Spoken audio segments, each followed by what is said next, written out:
Hello and welcome to the Daily Atheist Morning Show. It is Thursday, the 16th. Yeah, I had to look, brother.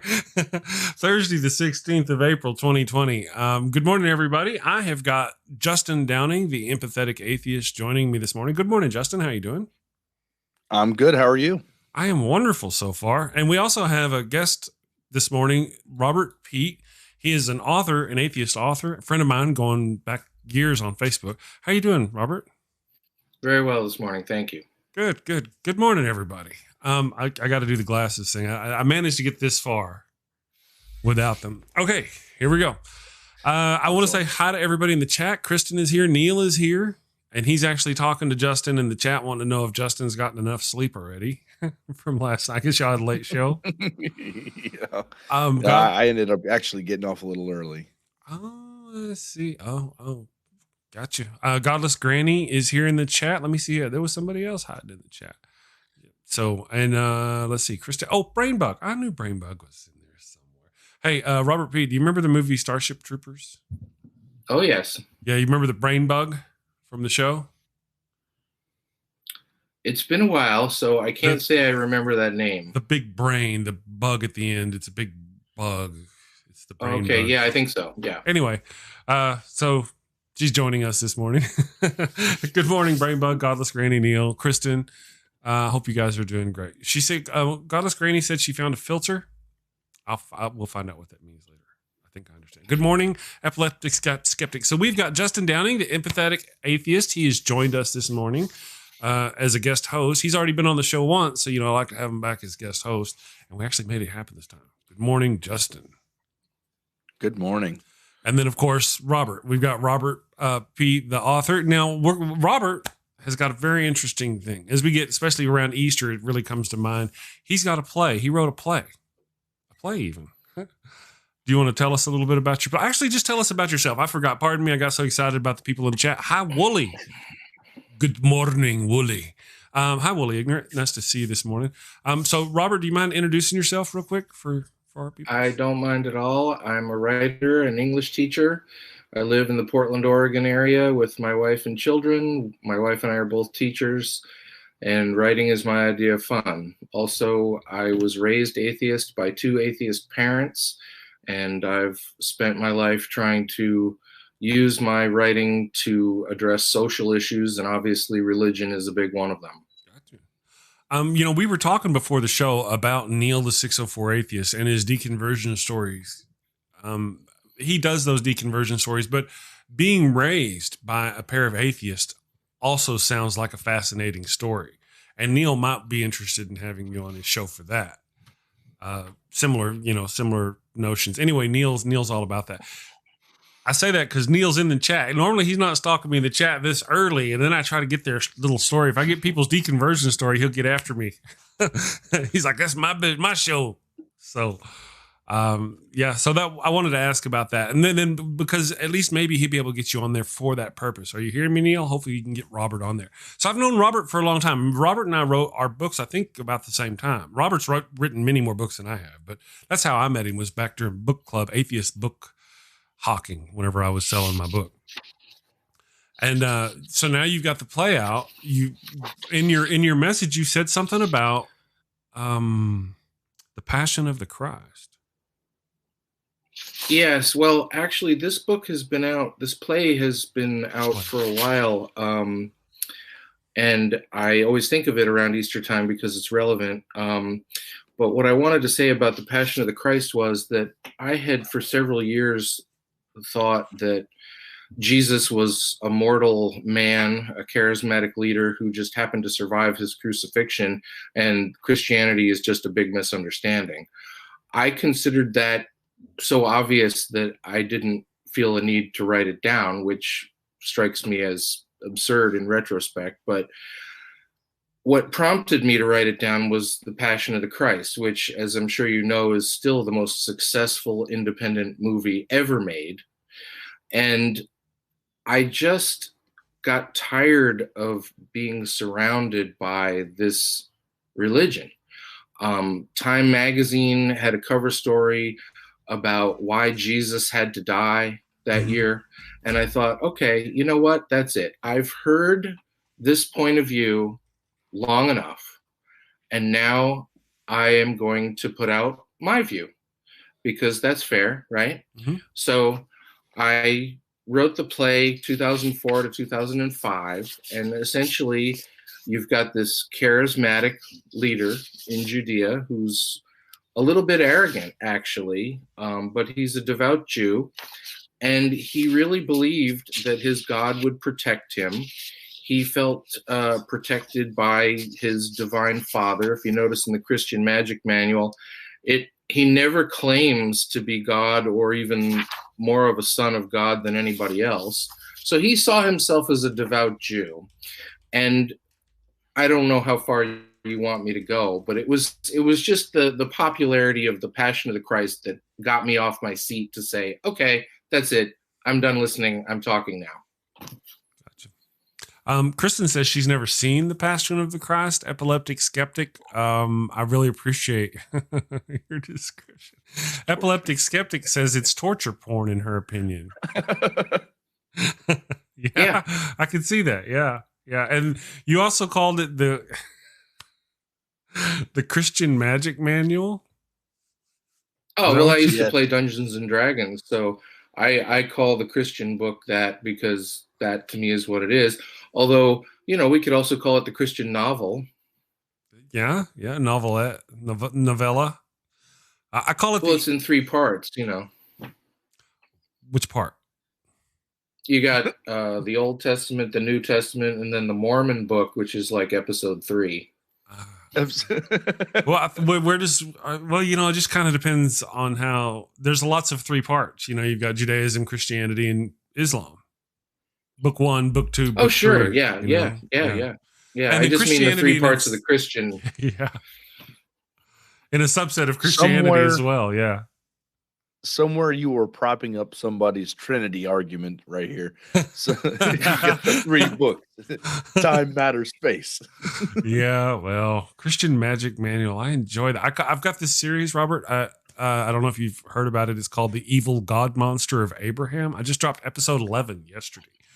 And in it, I saw the title. Did you? Yes. Okay. Well, yeah. And I call it the Book of Death. The Bible is the Book of Death. So the Evil God Monster of Abraham and the Book of Death. And I've just been hammering that home. So now I may have to steal the Christian Magic Manual, but I haven't gotten to the New Testament yet. I'm like episode 11, or chapter 11. Sure. Yeah. So not quite there yet. Good morning, Paul. How are you doing? Paul Kamish is here. Let's see who else has shown up. Oh, yeah. I see we've got quite a few going. So, the Passion of the Christ. I've seen it. Okay. Well, it's been many moons. Go ahead. That's one side. That's Mel Gibson's version, and if he can put out what he thinks, then so can anyone else, right? Right. That was all I was thinking. Well, I haven't read your play because I'm a bad person. But I did kind of look at it. I have my own notions about my own interpretations about these sorts of things. About what happened to Jesus after. Did he die on the cross, or was he buried like any other person? Is there a box full of his bones? Did he not die on the cross? Did they get him down before he died, and then he died of infection later? So they brought in another apostle to pretend to be him, and that's why the people didn't recognize him. You're not Jesus. And he's like, no, man, it's me. Really, it's me. Yeah, come on. And he's like, oh, yeah, it's you. They didn't recognize him at first, and then they recognize, these kind of things. So, and then did he live after and just chill out and cower out? I think that's the suggestion you're making in your play, is that he survived and he's like, I don't want no more of this, and just went on with a normal life. Is that my or did he yeah well, I don't know what you want me to get into next, but in my view, he survived his crucifixion, and some of his friends believed it and some of them couldn't believe it, and depending on their political agenda, started the mythology we all know today. I should say, it's very important that I have friends who like to say or believe that Jesus did not exist, and that's fine. You know, I don't have a quibble with them. They're free to think that. And they like to point out how the Christian mythology is very similar to other mythologies like the Egyptian mythology, and I agree. My position is simply that the Christian mythology, with all its similarities to Egyptian, was imposed upon a living man. And that, you know, he, as a devout Jew, was horrified by what he saw happening to his name and reputation, because the last thing in the world he would want would be to be deified, which he would consider blasphemy. Of course, yeah. So that's what I depict. I should get into the reasons why I came up with the view that I have. I looked up crucifixion and I learned something that most people don't know, which is that it's death by asphyxiation. Did you know that? I didn't. No. Most people think that it's death by bleeding, but it's not. The reason that it's asphyxiation is because your diaphragm gradually loses the power to draw breath. And what they do is, a very common practice at the time was they would break someone's legs to prevent him from being able to lift his diaphragm. So they've got the people on the cross and they can't move, but then it's even worse if your legs are broken because you can't draw another breath. So you actually slowly die. It's considered a very degrading, humiliating punishment, and it was reserved for the lowliest, most, you know, common and vulgar criminals, not only as a psychological torture, but as a deterrent, as a humiliation, a public thing, like this is what happens to the worst of the worst, right? So it's very weird, and it struck me. I looked in the Magic Manual, or the book, and there are three key facts in their own book that struck me. The first was that according to the book, Yeshua was on the cross for 6 hours.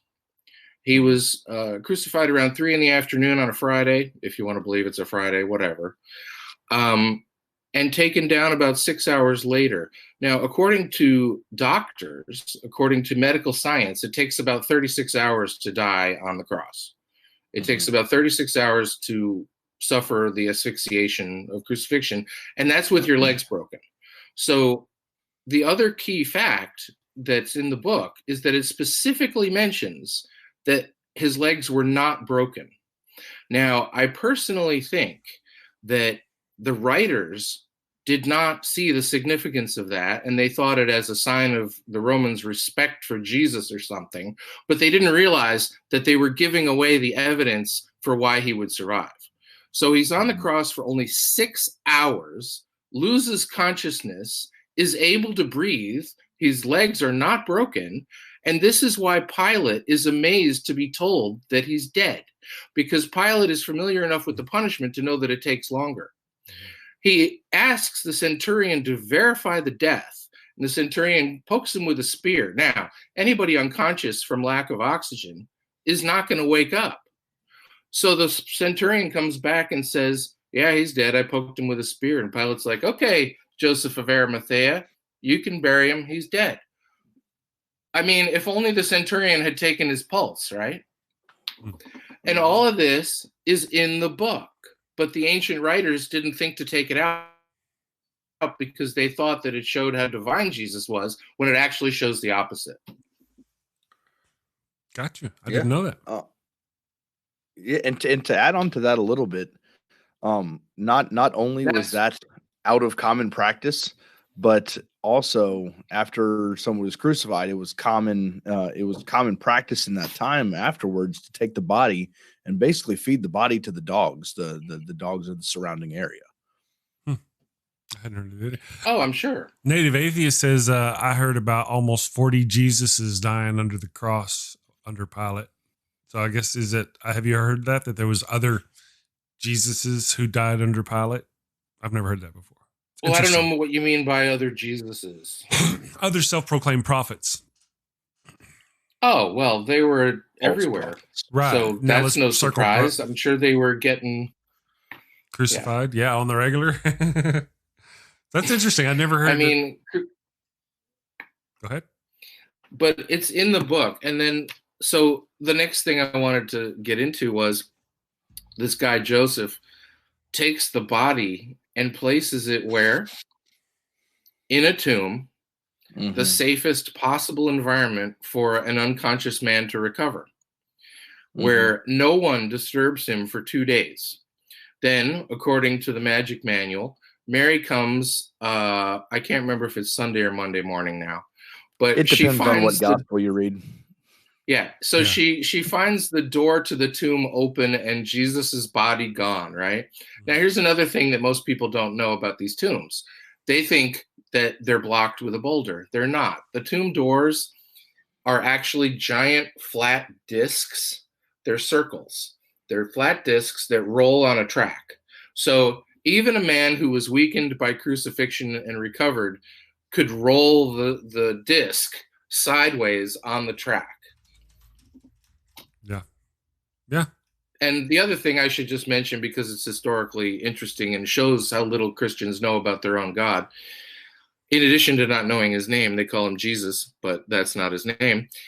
The practice of crucifixion, most people think of it as happening through the hands and through the feet. That's not how it happened. It happened through the wrist and leg bones, because it's far easier to get a nail through there than through all these bones here. And they actually found a crucified ankle bone from the time that has the nail through the back of the heel. Anyway, the point is they were just looking for efficiency, and it was none of this through the hand stuff, which also adds to the theory that it would be easier to roll the stone aside because his hands were not destroyed. It just would have been through here. Which raises questions about doubting Thomas. Oh yeah, he's in the play too, but I give him a little bit of a different role. Well, also, I'm not sure which. It's been a while since I've been through the New Testament, but there are 3 or 4 completely different stories about the Jesus in the tomb. You know, and one of them he's discovered by women, and another one he's discovered by a guard or something. I mean, it just varies. So, yeah, I'm just not. Well, I just went with what any one of them would work. No, it's fine. Go ahead. Yeah. No. It sounds like it makes perfect sense. Yeah. Oh yeah. The details. I mean, you can go with whatever you want. But it just seemed clear to me that the gist was that he was an ordinary man, a charismatic leader, a special guy in that sense, but, somebody who got lucky as heck and then woke up and said, that's it. They're not going to get it wrong next time. I'd better beat it out of town. So my theory for a long time was that he said goodbye to his followers, said, look, I'm not going to take my chances. I got to get out of here before they kill me. And then left. And that allowed the vacuum there, allowed the stories to just rise and flourish without anybody there to defend himself. And then in my play, I've got him go to Damascus. He starts a new life. He gets married again. And then he starts to hear about Christianity, and he's horrified. So he comes back to Jerusalem to try to put a stop to it. But then, one of his friends says, this is bigger than you. There's nothing you can do to stop it. The people need this. Just, go enjoy your life and forget about it. That's pretty much the play in a nutshell. He has to say goodbye to everyone he knows and loves, including his wife, Mary, and or girlfriend, if you prefer. And then he goes and starts a new life. So that's the play in a nutshell. He's dealing with the rise of Christianity. He's horrified, but he comes to see it as perhaps God's will. I think it's interesting that you've taken your interpretation of the evidence that you've found throughout and put it into an actual play. Have you ever had it performed? Well, the reason for it being a play, no, and I've tried, but it hasn't been performed yet. I just want to say the reason why it's a play is that I'm a novelist, I'm a short story writer, I'm an essayist, I write poetry sometimes, but I thought about what would make it most convincing to people. And I just thought that if people saw it as a play with real people on the stage in front of them, that would be, I don't want people to see it and come away thinking that was a good play. I want people to come away from it thinking, yeah, I can see that happening. And I think that having real flesh and blood people in front of them is what would make people most likely to be able to picture it really happening. So that's why. Oh yeah, it makes sense. I'm into plays. I'm into theater, so it was an attraction for me. Cool. Epileptic Skeptic wanted to ask, is it true that they often used a post to crucify a person and not an actual wooden cross every time? She said she heard that somewhere a long time ago. Now, well, I don't know about that, but I can tell you, I'm sorry. No, go ahead. Oh, I just wanted to say one thing. The idea that these crosses were really high off the ground is also a fallacy. Usually they were just right there on the ground, so like 3 or 4 or 5 feet high at the most. And that was so that wolves and other wild animals could just start chewing on them while they were alive. Got you. Yeah, I've also heard they were more likely to be a cross like this than actual stand-up cross. But I don't know how true that is. I don't know. Yeah. Of course, apparently that was a thing for some time. Crucifixions of various degrees or various types were a thing for some time. I mean, Jesus obviously was crucified, or allegedly, but the story of Jesus. And then, of course, we've got the oh yeah, the slave revolts. They crucified a whole bunch of slaves. Spartacus is who I'm talking about. The stories of, etc. Yeah. So apparently it was a thing. Who thinks of that, by the way? Who sits around and goes, you know what? Common punishment for a long time. Yeah, this is what we ought to do. We ought to kill people like this. Who thinks of that shit? You got to be some pretty demented folk. I don't know. Texas? Yeah. Texas. yeah, Texas. Okay. That's good. Well, if there's one thing human beings love, it's cruelty. So, apparently all over the whole world, we've got all sorts of cruel punishments. Yep. Various examples of. What other books have you written, Robert? You got several out there, don't you? Oh, well, my claim to fame is Sisyphus Shrugged. I wrote a sequel/rebuttal to Ayn Rand's Atlas Shrugged. I said, what if the workers got together and went on strike? Who's really indispensable here? And that one got me on the radio. That's a fun book. Yeah, I remember seeing you. Unfortunately, everything well, in that book, it picks up where Atlas Shrugged left off, and it's the whole right-wing capitalist fantasy of total deregulation, no taxes, no social programs.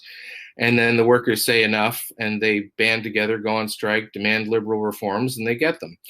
And, I did that one 7 years ago, and it's amazing because everything I wrote as a nightmare scenario has, it no longer seems like an exaggeration with what we're living through today. Yeah. Yeah. It's funny. 1984 seems like this Candyland utopian dystopia now compared to what we're really with all the craziness. Yeah. They left the proles alone, right? Yeah. Yeah. Well, yeah. Yeah. Yeah. So, the other thing I wanted to say that's really important about my play is that I no longer think he beat it out of town.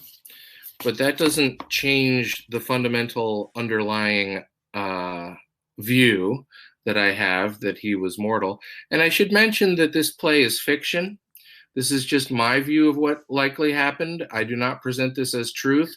I do not present myself as infallible. And right there, that's the difference between me and religion, because I'm saying that this is fiction, whereas Christianity presents fiction as truth. So until 2007, I thought Jesus or Yeshua beat it out of town. But then something happened that was very important in 2007. I don't know if you saw this, but the director James Cameron released a documentary entitled The Lost Tomb of Jesus. Have you heard about this? I don't think so. If I have, it was many moons ago. Okay. Yeah. In coordination with the documentary, these other writers released a book about the Jesus family tomb. The documentary and the book revolved around the Peate tomb, which is an ancient tomb in East Jerusalem dating to the Second Temple period, which was from circa 538 BC to 70 AD, when the Second Temple was destroyed. One of many such tombs, okay? So the difference is that this tomb contained burial ossuaries.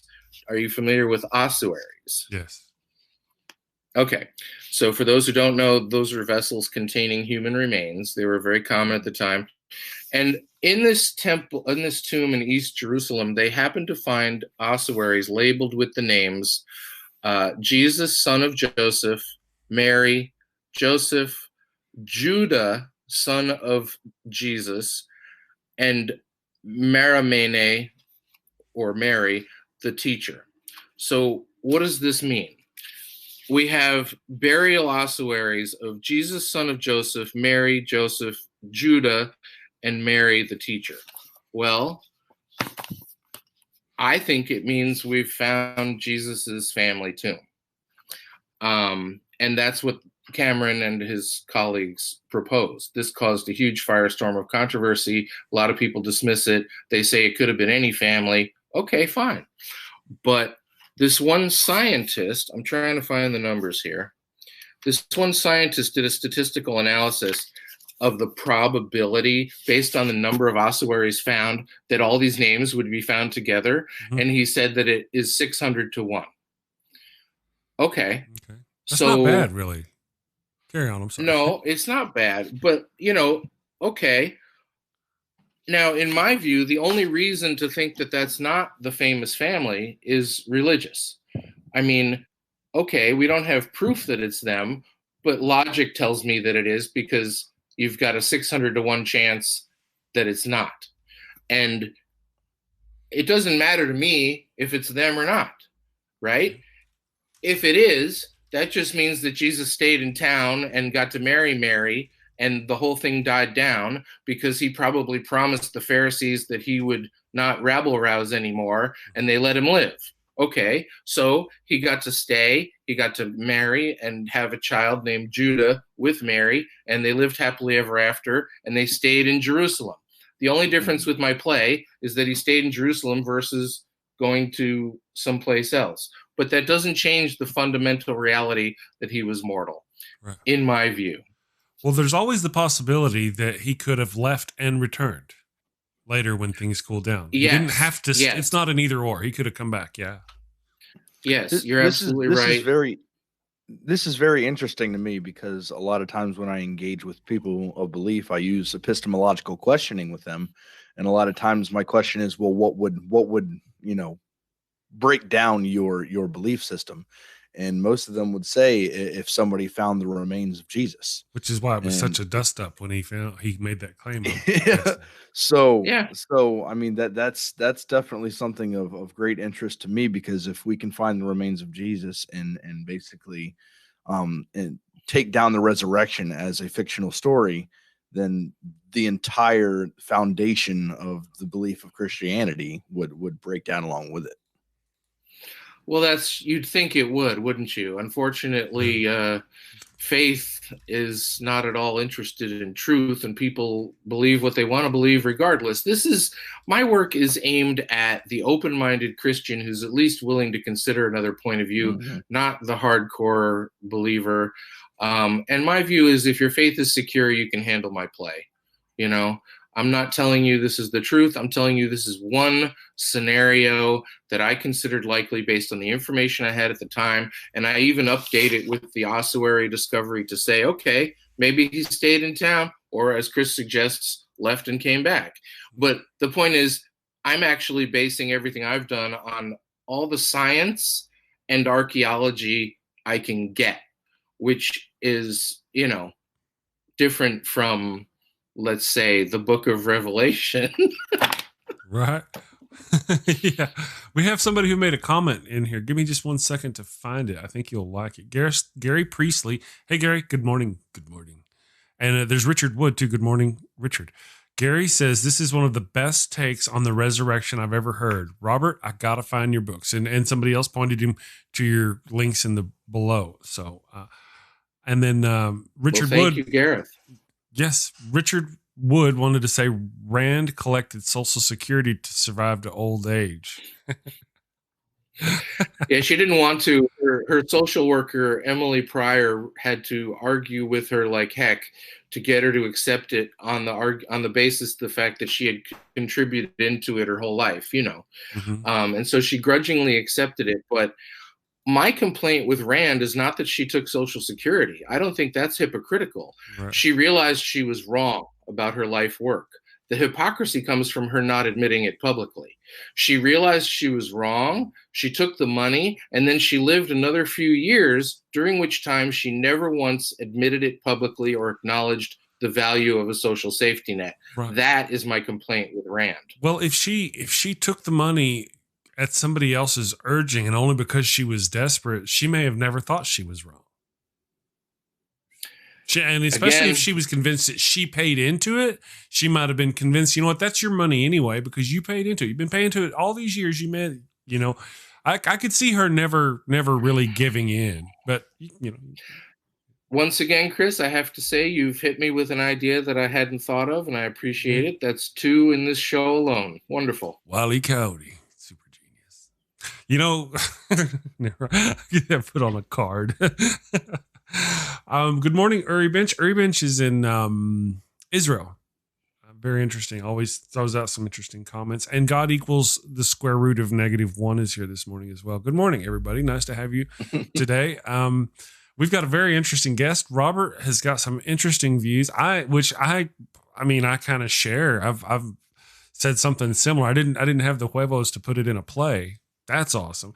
Now, how do you find a group of people willing to do an anti-Jesus? Because I'm not saying I'm not calling it anti-Jesus. I'm just saying a lot of places are going to see it as anti-Jesus. You know what I mean? How do you find a group that's going to play that out, brother? Well, when you figure that out, let me know, because I haven't been able to figure that out. Yeah. How many players? How many players does the play have? Do you remember off the top of your head? It's a fairly big cast. It's like, because it's got the disciples, most of them. I'd say it's got about 10 or 15 people, could play multiple roles. Gotcha. Yeah. Okay. Tel Aviv, the secular city of the unholy land, is from whence Uri Bench comes. That's the beautiful thing about the medium we have here, is that there are people come over from all over the world, watch the show. English people, several of them are English. Miss Kristen is from Sweden. She's Swedish. Millions of people would, but perhaps only in Europe. Millions of people would. Yeah. Yes. Oh, yeah. In Europe, I get it. Yeah, it's about the play. That's a great Kristen, point. if you can help set that up, then we'll talk royalties later. Awesome. Yeah. Well, it does sound kind of interesting. Like I said, I've had similar thoughts. Again, one of my thoughts was that, because that was a rough time back in the day. Let's say he did survive, just exactly as you say. He rolled the thing out because his hands weren't torn up, and he gets out of the tomb. But this guy has got a hole here. He's got a hole here. He's got holes in his feet potentially. Yep. They say specifically in the Bible they did not break his legs. Yeah, it's amazing. Okay, so they didn't break his legs, but he's got a hole here, and they at least jabbed him in the side. So there's lots of, and then this is after the beating of beatings, right? So he's got wounds. I think that's all Christian over his self-aggrandizement. The Romans did not consider him that important. I don't think they beat him that badly. I think that's the Christians retroactively trying to make him seem more important than he was. I appreciate that too. I've thought that as well. There's this shortly after Jesus. I say shortly after, I guess 100. I can't remember what they're called though. There's this group of little writings the Christians would do, and it was all about how they were being persecuted. It was like way overboard. Like, I don't remember what the hell they were called, but this is just more of that, more of their, where we were abused, we were so punished, we were tortured. This is the sacrifice we made when there was a lot less sacrifice. And yeah, so I appreciate that about that. But either way, slightly beaten, really beaten, not beaten at all, holes in hands, not beaten at all, holes in hands, beaten to shit, doesn't matter, holes in hands, holes inside, holes in feet. There's a lot of potential for infection and for things to go really wrong back in the day when you didn't have protections against that. So my friend or a person I debated claimed the reason why they didn't recognize Jesus was because he was all swole up from his beatings. And I didn't. Wow. I never bought that. I thought that was kind of. Anyway, so Yeah, I've had similar notions. I'm sorry. No, he was definitely in rough shape, and that's why in my play he goes straight to his girlfriend, lover, wife, Mary, and tells her what happened, and he calls for a meeting of his friends to tell them what happened, and that he has to leave because he's in rough shape and he doesn't want to give anybody a second chance at him. And then he hitches a ride with somebody on the road to Damascus, gets a ride in a wagon or something and starts a new life in a new town. But yeah, you're right. He's definitely in rough shape. Yeah. That's interesting. Now I would really enjoy seeing that play. So would I. It's just unlikely you're going to find it at I don't know though. That seems like it's something, if you could find a small group of people, I don't see why they wouldn't do it. Avoid high schools, right? High school theater troops are not going to likely want to. There's going to be a hubbub when some parent finds out that you're trying to do this play. No. Some local theater. Where do you live? What region? What town? I live in the Portland, Oregon area. Oh, yeah, that's right. I just want to make a comment about the Europe thing, and I agree it would be much more well received there in general, but that's part of why I wrote it, because I live in America. So I've got this Christian worldview shoved down my throat every day, like everybody else here. And that's what motivated me to write it. If I lived in some place less unified theologically, I might be less inclined to have written it in the first place. Right. Exactly. Kristen wants to, from Best Name Ever, she's in the chat. She wants to suggest, she said, for you to email it to the Globe in the UK and see if they'd be willing to do it. Couldn't hurt, I guess. Sure, why not? I was actually a part of a Globe down in Odessa, Texas. I don't know why we wouldn't have done something like that either. They didn't always do Shakespeare. Anyway, also there's a question here about Justin, Super Justin, the Justin of Power. Mm-hmm. How are you doing with your YouTube channel? Well, right now I'm getting some people together, trying to get. I'm honestly, I got like a couple different channels that I want to do, and one of them is talking to veterans that are of a secular nature and trying to interview them. But I also want to interview like people that have expertise, not exactly degrees per se. It's good if you do, but if somebody has some type of expertise in like evolutionary biology, physics, psychology, anything that kind of helps us with our understanding and using critical thinking, I'd like to interview them to try and get more information from them, just to kind of back up the secular side of my worldview.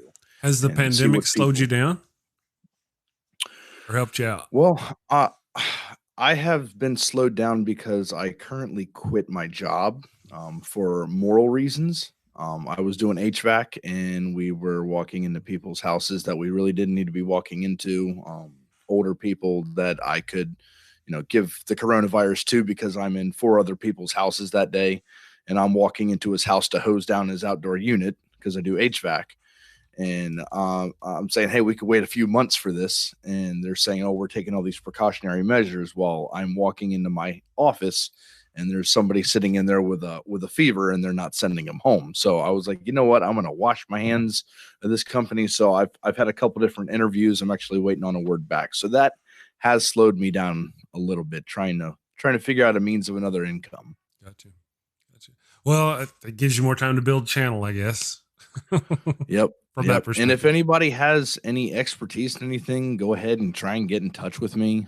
Or if you know anybody that is, a psychiatrist or has knowledge of any sort of any type of psychology or biology, or pretty much anything that we can use to try and help understand the reality that we have a little bit better.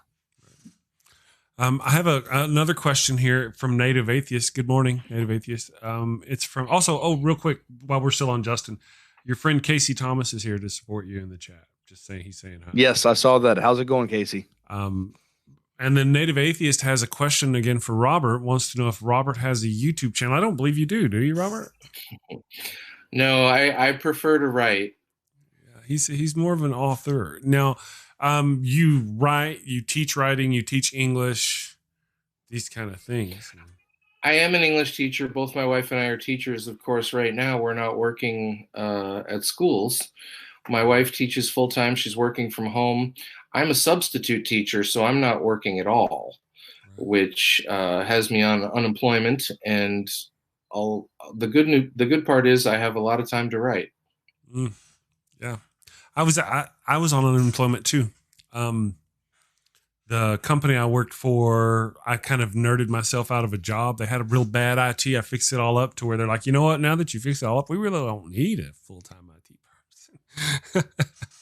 So that happened with me, and I was on unemployment, and I was rolling along, and then they said I quit. So they actually, I've been kicked off my unemployment. Yeah, surprise everybody! Fun for the whole family. I've sent off a letter. We'll see what happens. Otherwise, it's going to get interesting. So, just Gary Priestley said, Robert, an Aussie journalist friend of mine, Jason Wilson, writes from Portland. You ever heard of Jason Wilson? Have you considered? I mean, you're doing this now, coming on the show. Kind of. I mean, you're like, hey, Chris, how you doing? I hadn't talked to you in a long time. I'm like, hey, Robert's an author. Hey, Robert, you want to be on the show? And I kind of cajoled you on to coming on the show. But have you considered being on other people's shows like Empathetic Atheist or any of these other atheist content creators shows and, forgive the expression, hawking your book? Well, the one thing a writer needs more than anything is readers. So absolutely, I would love to do that. Yeah. Okay. Well, again, Neil would probably have you, and we've got several people who would be interested in. I'm sure we got lots of content creators just who watch the show who'd be interested in having you on their show as well. Now, you're a cradle atheist. Now, that's for Neil. That really doesn't go. I don't know how that would work, Neil. If he responded, I didn't see his response. Good morning. I'm going to say this.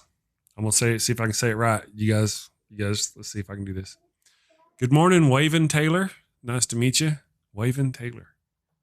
Did I say that right? Good morning, Waven. Nice to meet you. So what's up next, Robert? Do you have any new books coming out? You got any new projects? Well, actually, I just released my fourth major work. This play was my first. I've since then released 3 big novels, and my most recent one might interest Justin here. I released an anti-theocracy dystopian science fiction novel because the play addresses Christianity, but I wanted to go larger to address theocracy in general. And who provides us with a better model of global theocracy than the Roman Catholic Church?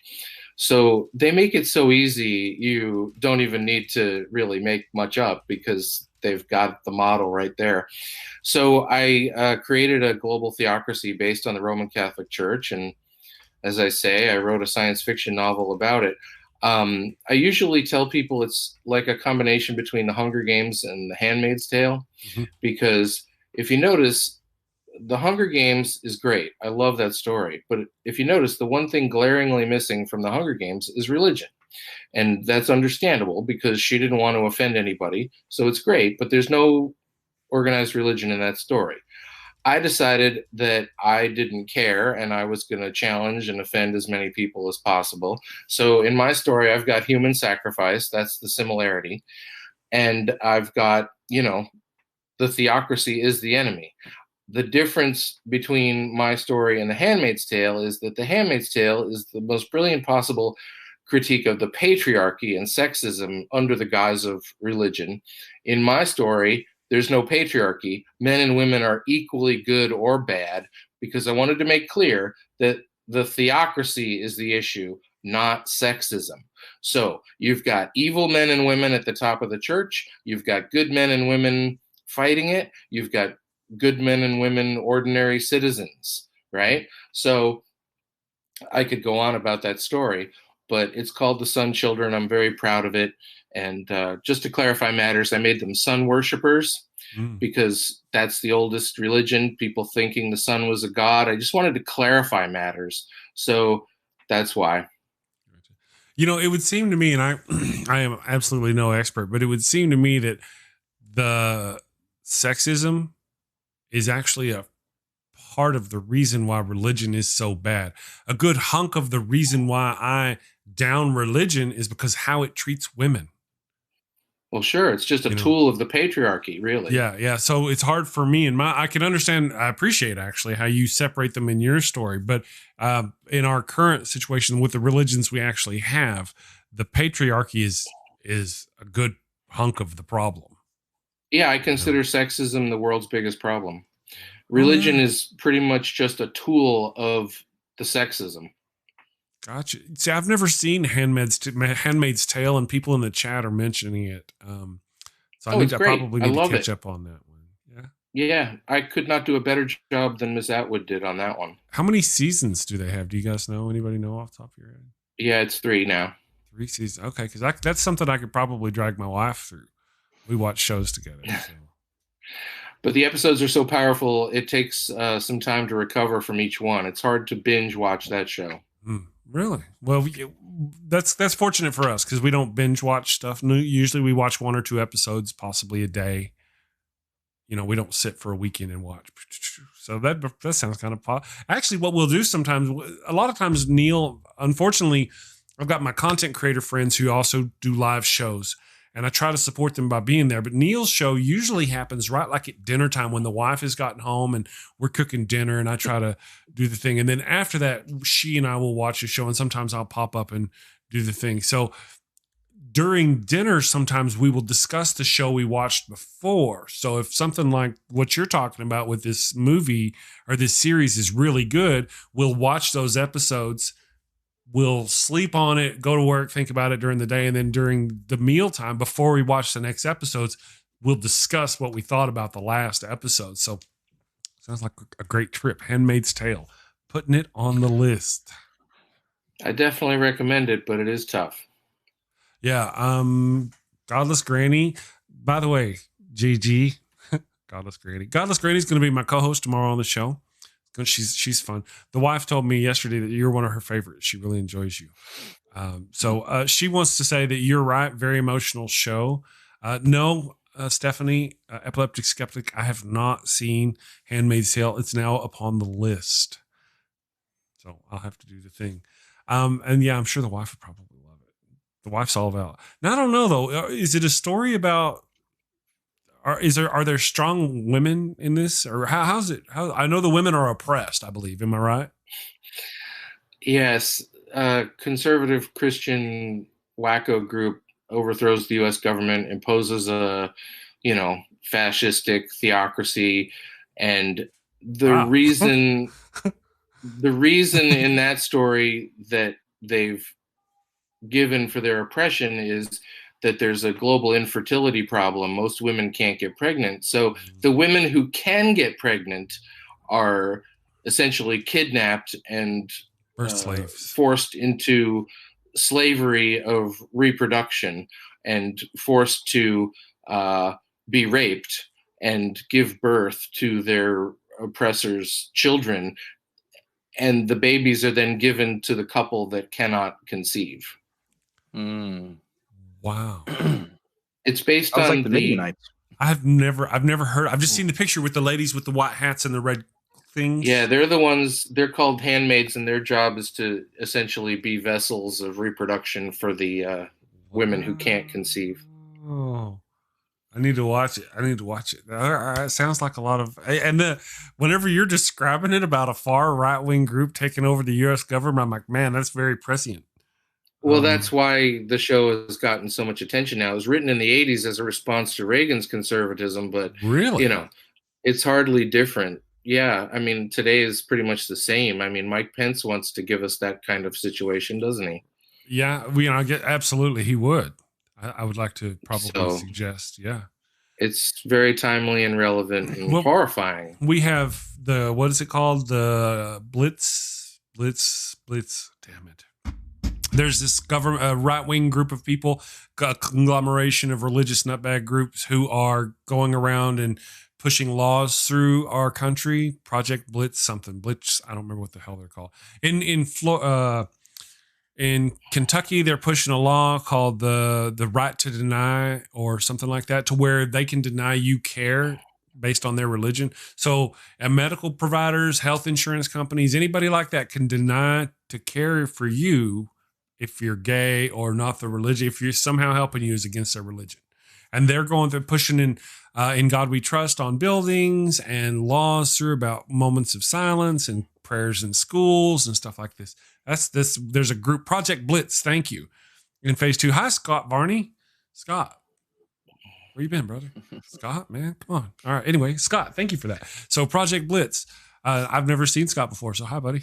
Anyway, Scott, Project Blitz, phase 2 now. They've got a new name though, but they're actually trying to. If they could, there's a large group of right wing nutbags who, if they could, they would do exactly that. Now I need to go watch the show. I just want to say I'd love it if they were silent. I'm sorry. Yeah, You said they were pushing for moments of silence. I would love it if they were silent. Oh, yeah. I don't know that you would enjoy it if they were pushing to make your child silent. See, that's what they're doing. Is a moment of silence in schools. But a moment of silence is not a problem. But people who are pushing the moments of silence is a right wing religious group who, if they could, would push a prayer. The Lord's Prayer on the school every morning. And this is the only thing this is their first step. This is the tip of the spear. El Spiro de Tipo, So that's how I feel. Yeah, I live in Ohio, and we have a hospital in Ohio that it's a Jewish hospital, and I'm like about 15-20 minutes away from Kentucky. So I think they're trying to make these legislative decisions spill over the borders, and I'm going to do what I can to try and stop it. But these people are gung-ho about this stuff. And I'd like to recommend someone else's book, a book called Christian Nation by a lawyer named Frederick Rich. He wrote a novel around 2008 in which John McCain got elected and then I think suffered a stroke, and Sarah Palin became president and ushered in a theocracy based on the Dominionists right now. So if you can get past the fact that it's a little dated, everything about it is, pretty horrifying because it shows the right-wing Christian theocracy also. Mm-hmm. Yeah. And we've got lots of history showing us how peaceful and loving and merciful the Christians can be once they have total control and total power. Yeah. Got lots of examples of that. Spanish Inquisition, anybody? Anyway.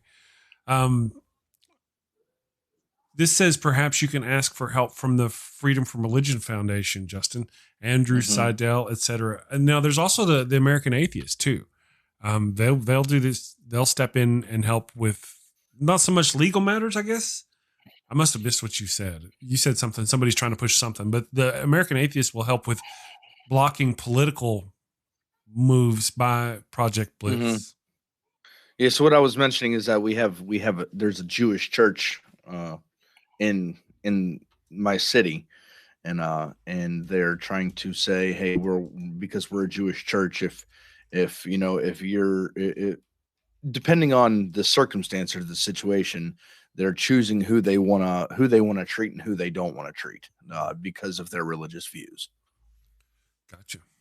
And if you're a hospital, legally you should not be able to deny treatment to anybody regardless of what their position is.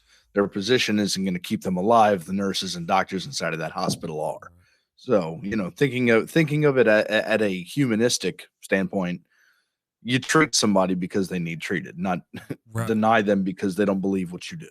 Well, Uri Bench, who is from Israel, asked the question, Jewish hospital? Does every religion have its own hospital? Are there atheist hospitals? Okay, because he's over there and unfamiliar with it. We do have a lot of religious organizations who build their own hospitals. Some of them are research hospitals. You may have heard of St. Jude's Hospital, which helps kids. And there's lots of hospitals that are associated with religious organizations here. As far as I know, most of the time they don't normally allow their religious bases to affect their patients. They may control their employees to some degree, But I don't know how that. I've never heard of them discriminating against their patients, though. Maybe they do. Yeah, I would have know. to say on that question, is there an atheist hospital? I would have to say I wouldn't exactly call it atheist, but I think most hospitals are of a Right. secular nature anyways, because it all boils down to science. You got neurologists, you got surgeons. They don't they don't run off of prayer and make sure Jesus gets that scalpel and cuts it just perfectly for them when they're in surgery. Right. Yeah. Well, you may have problems getting some kind of like abortion or kind of at Catholic hospitals. You may have problems in that area or something. If you have an emergency with your baby, they may force you to have the baby instead of allowing you to have an emergency removal of a dead fetus, for example. Things like that. It's little steps that they take. Little steps create big steps. It's a domino effect. I mean, think of worst case scenario down the road, 50, 60 years from now, you may not be able to get treated at a Jewish hospital if you're not circumcised. I mean, it may boil down to an absurdity like that. Right. Yeah. Yeah. And that's sort of like the thing we were talking about before with the right to deny bill going on in Kentucky. Where does that stuff end whenever you're talking about religion, your religion and somebody else's health? Because so now I pull up on a car accident and I'm Christian. I'm a hardcore Christian and you're a hardcore Christian. We're paramedics and we pull up on this accident and there's a couple of Muslims in there. Can we wash our hands of that and say, listen, we need to call in somebody else, send somebody else out here. We can't help these people because it's against our religion. If it's not Muslims, then it's gay people. And there's a couple of gay people in the car. Where does that end? They should not have that ability. Whenever somebody talks about homosexuality being an abomination, they're pulling that from the same exact text, the same exact 615 laws, I think it is, that God commanded, when you're also not supposed to wear mixed fabrics and you're also not supposed to eat shellfish. So at that point, you're cherry picking what laws you wanna condone as good or bad. True. I absolutely agree. But that's the nature of the beast. We know that. That's exactly what thusly we are talking about. But this is a law right now trying to be pushed through in Kentucky. So somebody didn't get that message, apparently. Let me just put this here. Paste. Go. Awesome. You mentioned the 10 Commandments or putting the Lord's Prayer in schools, and all I could think was, which version of all of this, because every denomination or religion has its own text, so they would have to fight over that before they even got into the schools. But even within their own texts, they're contradictory. Even within their own text, let's look at the Christianity and the example we used earlier with the. We don't even have to go to different denominations of Christianity, the same denomination of Christianity. Let's look at the books, Mark, Matthew, Luke, and John. And they tell. And one of them, Jesus goes to the south, and the other one, he goes to the north. And this one, he does this. One of them, he's comes out of the tomb, and a couple of ladies find him. Another one, just a single lady finds him. A second one, a Roman soldier finds him. You know what I mean? All these stories in one. And how do you, matter of fact, let's go this real quick. Casey Thomas asked the question, I'm curious to know from each of you, is there a particular question you favor asking religious zealots and attempting to use secular logic to highlight contradictions in their religious beliefs? Now let's circle back to the 4 different books of their own freaking Bible that are all different in different ways. What this says cannot line up with what this says. They just can't both be right. And yet they have zero problem. It's not like you have Christians sitting around in circle jerks going, well, the book of Mark says this, so this must be the way it is. No, it's Matthew says it, because if they did, they would be fighting all the time. So that's my take on it. If you guys want to answer that question independently, that would be a great argument right there as far as Christians go. I got my Evil God Monster of Abraham series where I'd go, did you know that Abraham was an incestuous nutbag who married his own sister and from a family of incestuous nutbags because his brother married his other brother's niece? Did you know these things? They don't know those things. They don't know the things about their own Bible. That's my contradictions. Say that again. Sorry. As for the contradictions between the books, I would just say God needs an editor. But to answer that other person's question about what piece of logic do you use, yes, I have a question I like to ask Christians, and I've never gotten a satisfactory answer from them. And that is just, how would life be different if there were no God? Imagine Mhm. for a moment your God does not exist. How would our lives be different? How would you live differently? And they don't have an answer. Yep. I take it right back to Genesis. Coming from a secular side of it, with the little bit that I know about how the best method that we have, the best model we have of how we came about. In Genesis, in the beginning, God created the heavens and the earth, which means that matter would have had to exist at that time. So with that being said, you would need stars to be created to explode to create the elements that would make our planet, that would make the water and everything inside of it.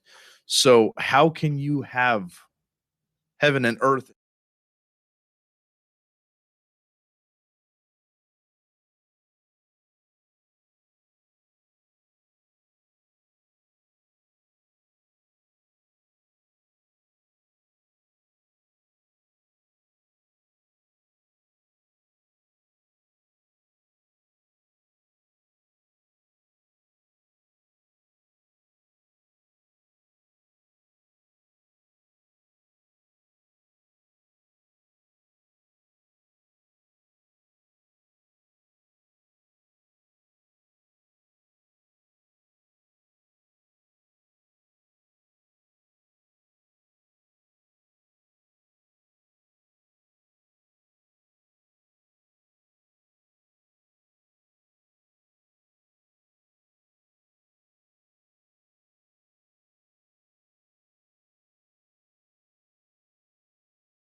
You hear me? I hear you Okay. too. I hear you. Christian was saying that I'm muted. Somebody lost sound. There we go. Do we have sound now? Everybody back? It may have been a me thing because I put you two up, Mm-hmm. and I may have incorrectly adjusted the sound. So everybody back now. So what happened was Say sound is back. I put you two up, and I went and got a cup of coffee. Apparently, I haven't got the sound adjusted on that particular screen, and you were silent. So everybody, thank you. I could hear what they were talking about, and it was fascinating. Just trust me, it was fascinating. Now I gotta fix that. Okay, so y'all carry on. We're actually at the hour. If you guys need to run, we can run. If you're willing to stay and hang out and continue chatting, I mean, Robert, if you've got more books to talk about or anything you guys want to do, let me know, and I'll continue running the show while y'all chat. How are y'all doing? Well, I would just say, in the interest of shameless self-promotion, that somebody asked where she could find my play. My name is right below my face, I believe, and my website is just my name, robertpeate.com. You can find all my stuff there. You can Google my name and find me on Amazon. All my stuff is there. I've got short stories, novels, 2 plays now, actually, and a bunch of stuff. So I would love it if you looked me up and contacted me and let me know what you thought about all of it. All right. So Chew plays. What's the other play about? Oh, well, I'm a teacher, and one of the things I do is teach night school. And the school where I teach night school is about 100 years old, and it's got a lot of rumors of hauntings. And so I wrote a play about a teacher who's teaching ghost stories, and she decides to engage her students by having a sleepover in the school. Okay. And so the teacher and the kids spend the night in the school, and some fun things happen, and it's all a way just to stimulate their interest and creativity. Now, I'm not believing in ghosts or recommending a belief in ghosts, but I just thought it would make a fun story. Gotcha. Interesting. Yeah, it does sound like a fun story. How long has it been since you wrote that one? Oh, that was about a year or so ago. A Little over a year ago. Have you had that one performed yet? No. I wonder what's that. I've never written a play, but I've thought about it. You know, a book is one thing. You write it, you put it out there, people read it or they don't read it. But a play is different. I mean, to write it and then, you know, not have it played. It needs to be played. It's like a song that needs to be sung. Am I right? Yeah. Don't get me started. Gotcha. All right. So I guess if you guys are done, I'm going to go ahead and wrap it up. I will call the show. We've got links to everybody down in the thing below. I think I fixed it so where Stream Elements was no longer Hawk and Andy's stuff, and it was putting Robert's links down below. But I've got links for Robert and Justin down in the link. He is the Empathetic Atheist. There's just kind of, we could put all that on his little tag, but then it would get really small, you know. So I got to figure that out. But because they were asking earlier, Justin, in the chat, if you were the Empathetic Atheist or not. Yes, I am. So, I actually just through the friends that I have gotten, I actually met another guy who considered himself the Empathetic Atheist, but he didn't have any content. I made that clear. I was like, "Do you have any content out there? Do you have a podcast or YouTube channel?" He's like, "No, I just did that." And I thought I was in the Twilight Zone when I saw you pop up. I was like, well, all right, we're good. So if you want to create content, you might want to try and come up with something else. He had a really cool logo. He had the Empathetic logo, like I guess the symbol for empathy, and he had to change to with an E and an A inside of it. I thought it was really cool. But yeah, I actually met another Empathetic Atheist. But yes, that's me. That's who I am, and I'll have a lot more content here soon once I figure out how to put the banners and everything up on StreamYard and all that stuff and get some people to interview. Like I said, if you have anybody, please come to me. Gotcha. If you want to sit here and nerd about it, I would be willing to continue the stream and nerd with you about channel stuff for a moment if you got some time, Justin. And we can let Robert go if he wants to go, or Robert's not into channel stuff. I do want to say one more thing, and that is just to thank everybody who tuned in this morning and gave time and attention to our conversation. I know right now everybody's thinking about the coronavirus, but it's very kind of everybody to tune into our conversation about religion and Christianity in particular. Absolutely. And if you get the chance, people, go over to Robert Peate's website, robertpeate.com. Check out some of his books. He's got a couple of plays out. One of them specifically talking about Jesus and Robert's view on an interesting view on how the crucifixion went down and what happened after it. I hope I represented that correctly. It sounds like a fascinating tale. So go check it out over on his website. Yeah, and Robert, when I get my stuff started up, I'd be more than happy to, if you'd like to, have you on and basically do my own little interview with you having a background in English. I mean, that would definitely help. Well, you're very kind, and of course I'd be delighted. Yep. And we'll see about getting you on. If you don't mind, I'll give Neil, the 604 Atheist, your contact information. He'll probably stalk you and get you on his show too. The more the merrier. Sounds great. All right, Robert, thank you. Have a great day. And you're new to StreamYard, so all you got to do is close it out and you're done, brother. We will see you next time. All right. Thanks again, everybody. Thank you. Take care. All right, Justin. So the channel, brother. Yeah. How's it going? How many subscribers do you have? Do you mind if I look? I haven't even really opened it up yet. Just because, for the simple fact, I don't know where to start.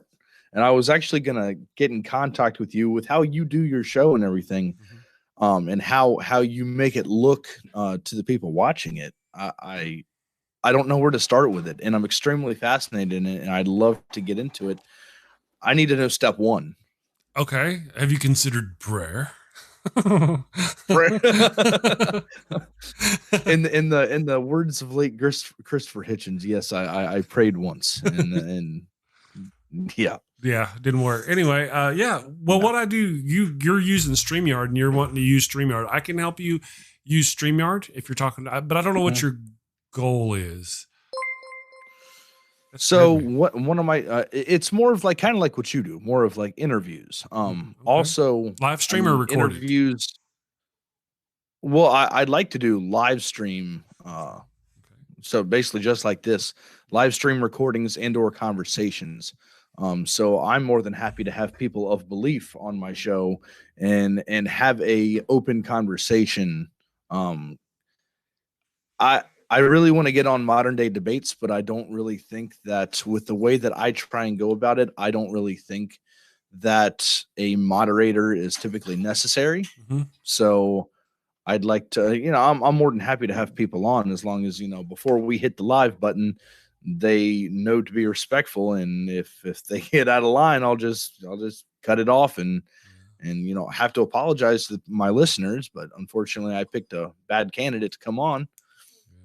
In my experience, I've been doing this 5 months now. Mm-hmm. I've yet to have anybody come on and be disrespectful to the point to where I had to bounce them from the show. I did have a lady come on Sci-Fi Saturday who knew a lot of old school sci-fi, but had never seen Star Trek or Star Wars, and I bounced her ass. But I brought her back. I was talking to I'm like, my you're wife out last night. I was talking to my wife last night, and I said, yeah, Chris has a Sci-Fi Saturdays thing, and I was like, I don't really know what I would provide, what I would bring to the table. I'm pretty big into Star Wars, but I'm like, I say that on the show, he'll probably boot me. I've never seen any Star Trek before, and I see a lot of my secular atheist buddies, they love Star Trek, so I'm really interested in getting into it. But I was always raised with the bias of you're either Star Trek or Star Wars. My dad was Star Wars all the way, so that's all that I've ever known. Okay, well, in my opinion, and it's just my opinion, you don't. They're so different. You don't have to be either or. You really don't. One is set in a different galaxy that is not. They're not humans. They're not us. They're not our future. It's just a great run and gun sci-fi story. If you like ships and gun battles and stuff like that, it's wonderful. Mm-hmm. They've got their TIE fighters and stuff like that, and it's fun. It's just a lot of fun.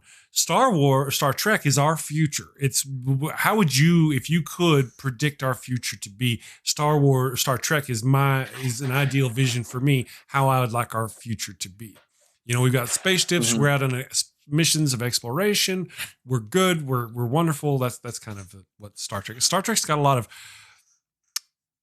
of morals. It teaches morals, a certain type of morality. It kind of points you towards like I say, a utopian, liberal, progressive future. So they have those types of morals. That's my opinion on it, though. But they're really both. It's hard to say where to start with, because some of them are so dated, it'd be really hard to watch. But if you could, the original series, 3 seasons. I'm all about old school. Oh, I'm all about watching the original series. Yeah, So because I know they have newer stuff. They have actually movies and like Star Trek movies. But I think you said before that you watched a little bit of anime every now and then. I've seen some anime on occasion. Yeah, I've seen some, not a lot. My little brother was really big into it. I think some of the chicks are hot. Yeah. So I'm still into, and a lot of people probably in the comments kick my ass for this, but I have still not finished the original Dragon Ball series, which most of my generation is just blasphemy if you haven't watched all of Dragon Ball. Yeah, that was big for my little brother. Yeah, I have not gotten into Dragon Ball Z or GT or any of that other stuff because I don't want to spoil myself and give myself spoilers for what happens later. So if I was to start with Star Trek, I'd want to start from the very beginning and then work my way to what they have today. Right. Okay, that's sort of what me and the wife did. The wife had seen a little bit of The Next Generation back in the day. That The Next Generation, since you're not familiar with it, is the one with Jean-Luc Picard. You probably know who he is, right? Mm-hmm. Okay, so we didn't start with the original series, but you got to start with the original series, and there was a pilot. Pardon my accent. I know there's an E in there. Pilot? There's a pilot. There's a pilot episode called The Cage that you should watch before the original series. Mm-hmm. That has like the very first, anyway, and then watch the series, and then the Next Generation, Deep Space Nine, Voyager, Babylon 5, and then Enterprise. Mm-hmm. And then you get to the newer ones, just the new movies, just the 2009 movies and stuff like that. But I mean, there is The Next Generation has 7 seasons, 22, 25 episodes per season, 40 minutes. I mean, that's a long time. But so does Deep Space Nine. So does Voyager. 7 seasons each. It's a commitment. You know, it's Star Wars is a few movies. You know, you might find a game or two. Really? Star Trek has got some games. Star Wars has also got a couple of series, but they're not nearly as long or in depth as any of what you're going to find with Star Trek. Star Trek has got, you know, don't be picking on my accent. Yeah, I definitely am gonna have to dive into it with the wife. Yeah, so that's what we did. I tried. Absolutely. I would have started mine with the original series, but she would gut me like a pig and leave me on the back porch if I made her watch the original series. But she had already knew Picard, and so she was willing to watch the original series. After the original series can be, or not the original series, the Next Generation can be a little rough. It's dated. The first season is they're finding their feet. Same thing with the next Deep Space Nine, finding their feet. Voyager, Voyager was okay. It was just kind of like a continue, but they're all just wonderful. You got lots of time to lose stuff. I like how Absolutely. you say days with the sound Friday. Yeah. I can't help it. I used to hate my accent, but then I gave up. I embraced it. And now it's kind of go, hey, and there's Robert. The name of the play is The Recovery. Animated Star Trek. And yeah, I've never seen the animated Star Trek, Neil. I really should, but that's the original series. And this is great. Thank you, Robert. Robert Peate is in the chat still. And he wanted to point out that the name of his play is The Recovery. So, and I believe he's talking about the one where Jesus recovered after being on the cross and moved away or didn't move away. I don't remember exactly which one it was, but yeah. So, Voyager was okay. I liked Voyager. I really like the end of Voyager. The ending of Voyager is just wonderful. I love the end of Voyager. The end of Deep Space Nine. I'm answering somebody in the chat. Sorry, bro. The answer. Yeah, so with the other ones, Deep Space Nine, the ending of it really kind of, from my opinion, kind of created a negative pressure environment, which means it sucked. You know, the next to the last episode, anyway. But the Deep Space Nine is my favorite series. So you really, I would encourage you, if you get the chance to watch it. Now, although I love talking about the Trek, the system I'm using now, if you're going to use StreamYard and you're going to do your thing, I'm changing the subject back to the tech. StreamYard, you're going to do the thing. If you want to get with me, I can help teach you how to set up something like what I've got going on here. Or you can just do StreamYard with banners and stuff. What you're seeing out, StreamYard, I just use you to host some heads. I just got your head over on a monitor. Okay. That's all StreamYard does. I use the free version for that. Okay. Doesn't cost me anything.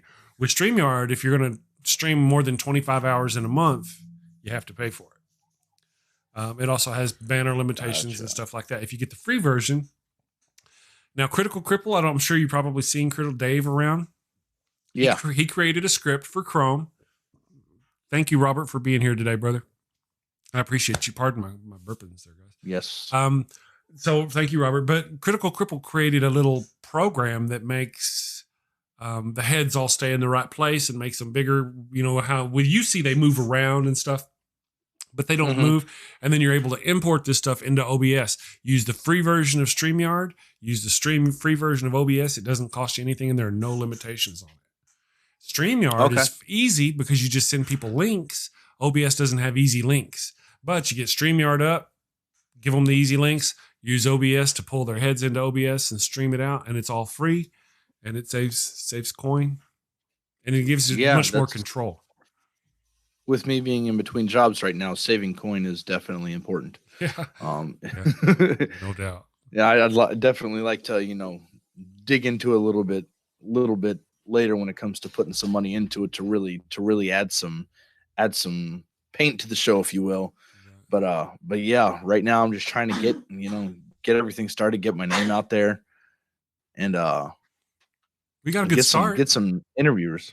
Yeah, my friends list on Facebook really took off. So I mean that's very motivational right there. It really is. Casey Thomas says he still wants to work with you and make a custom logo for you, Justin. So that's good. Absolutely, yeah. Casey, I actually went to high school with Casey. Really good friend of mine. He lives around me, and he is absolutely insane with his sketches. He can. I've seen some of his sketches he puts on Facebook. You just wouldn't believe that just a random regular guy would have done it. But Casey is just mind blowing with the way that he can use the pencil. So I told him this was a few months ago when he first kind of came across my Facebook page and the arguments and the debate groups that I was in when it came to, atheism. Mm-hmm. And me and him had a really, really nice talk on one of my lunch breaks. And I was like, hey man, I would really like to use the talent that you have in them fingertips to try and come up with a really cool logo. Mm. So thank you for remembering, Casey. Like I said, you just go hog wild, and I'd love to see any work you have.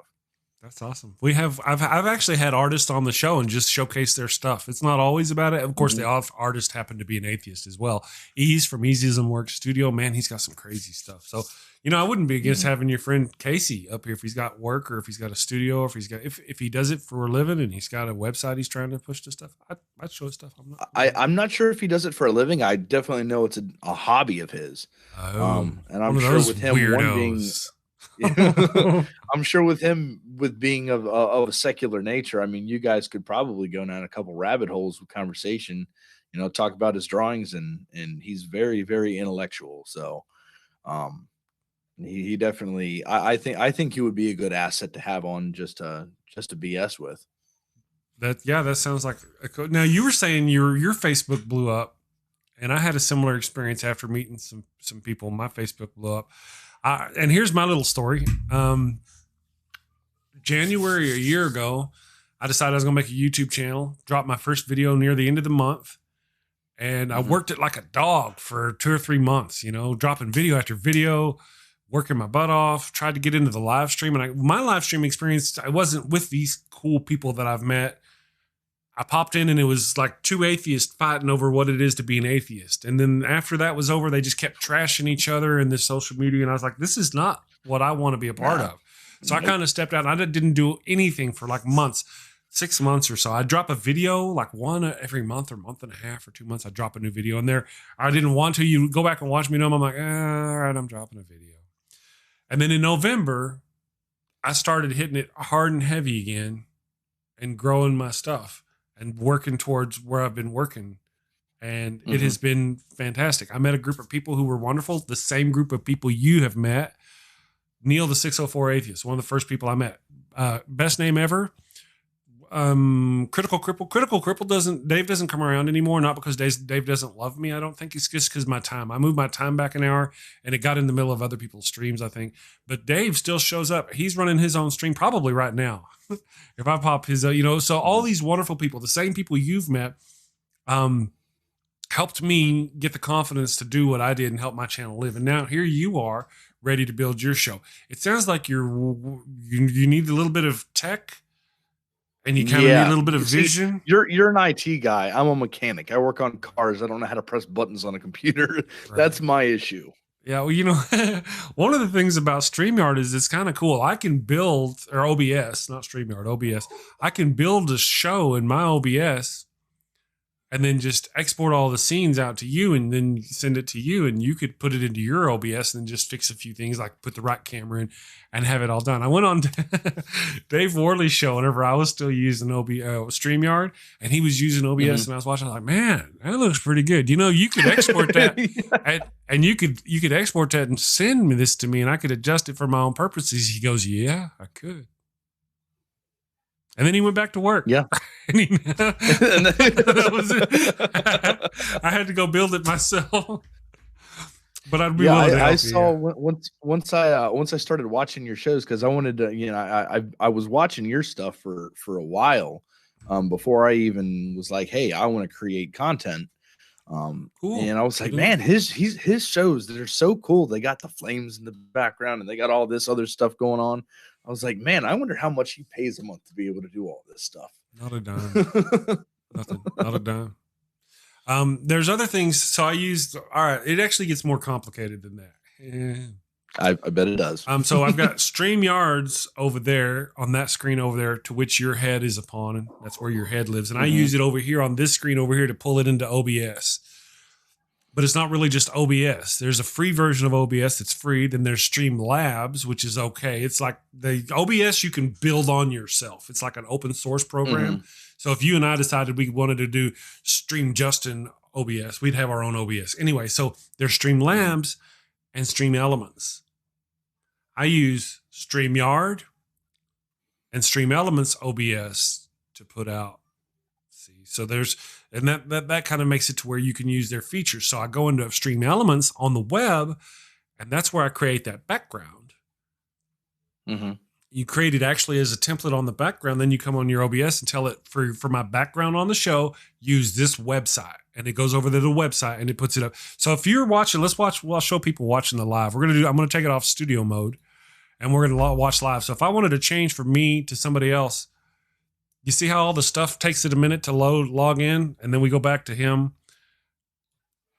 And you'll see that like the names and the templates and all that takes a second to fall in. That's because most of those things live on the web somewhere. Some of it lives on the web. Some of it lives in my computer. And I have to know how to get them all to talk to each other. If you go back and watch my first streams, I was having problems with this part of it, getting this to work. But hell, it was just my audio, man. I just pop in my audio and people couldn't hear me. And once I got it all figured out, man, it is awesome. As long as I don't screw it up.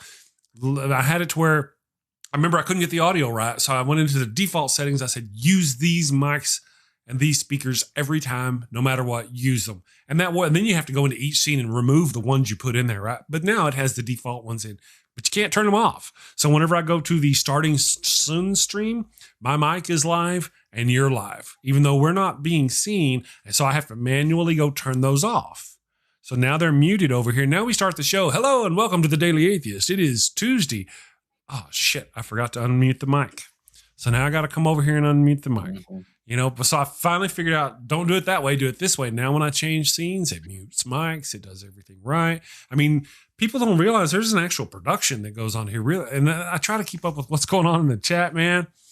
Yeah. What we're talking about, and it's really a lot. So I will be willing to help you do the live stream. Just, got to find your vision and what you want. And, I personally would not recommend doing a daily show.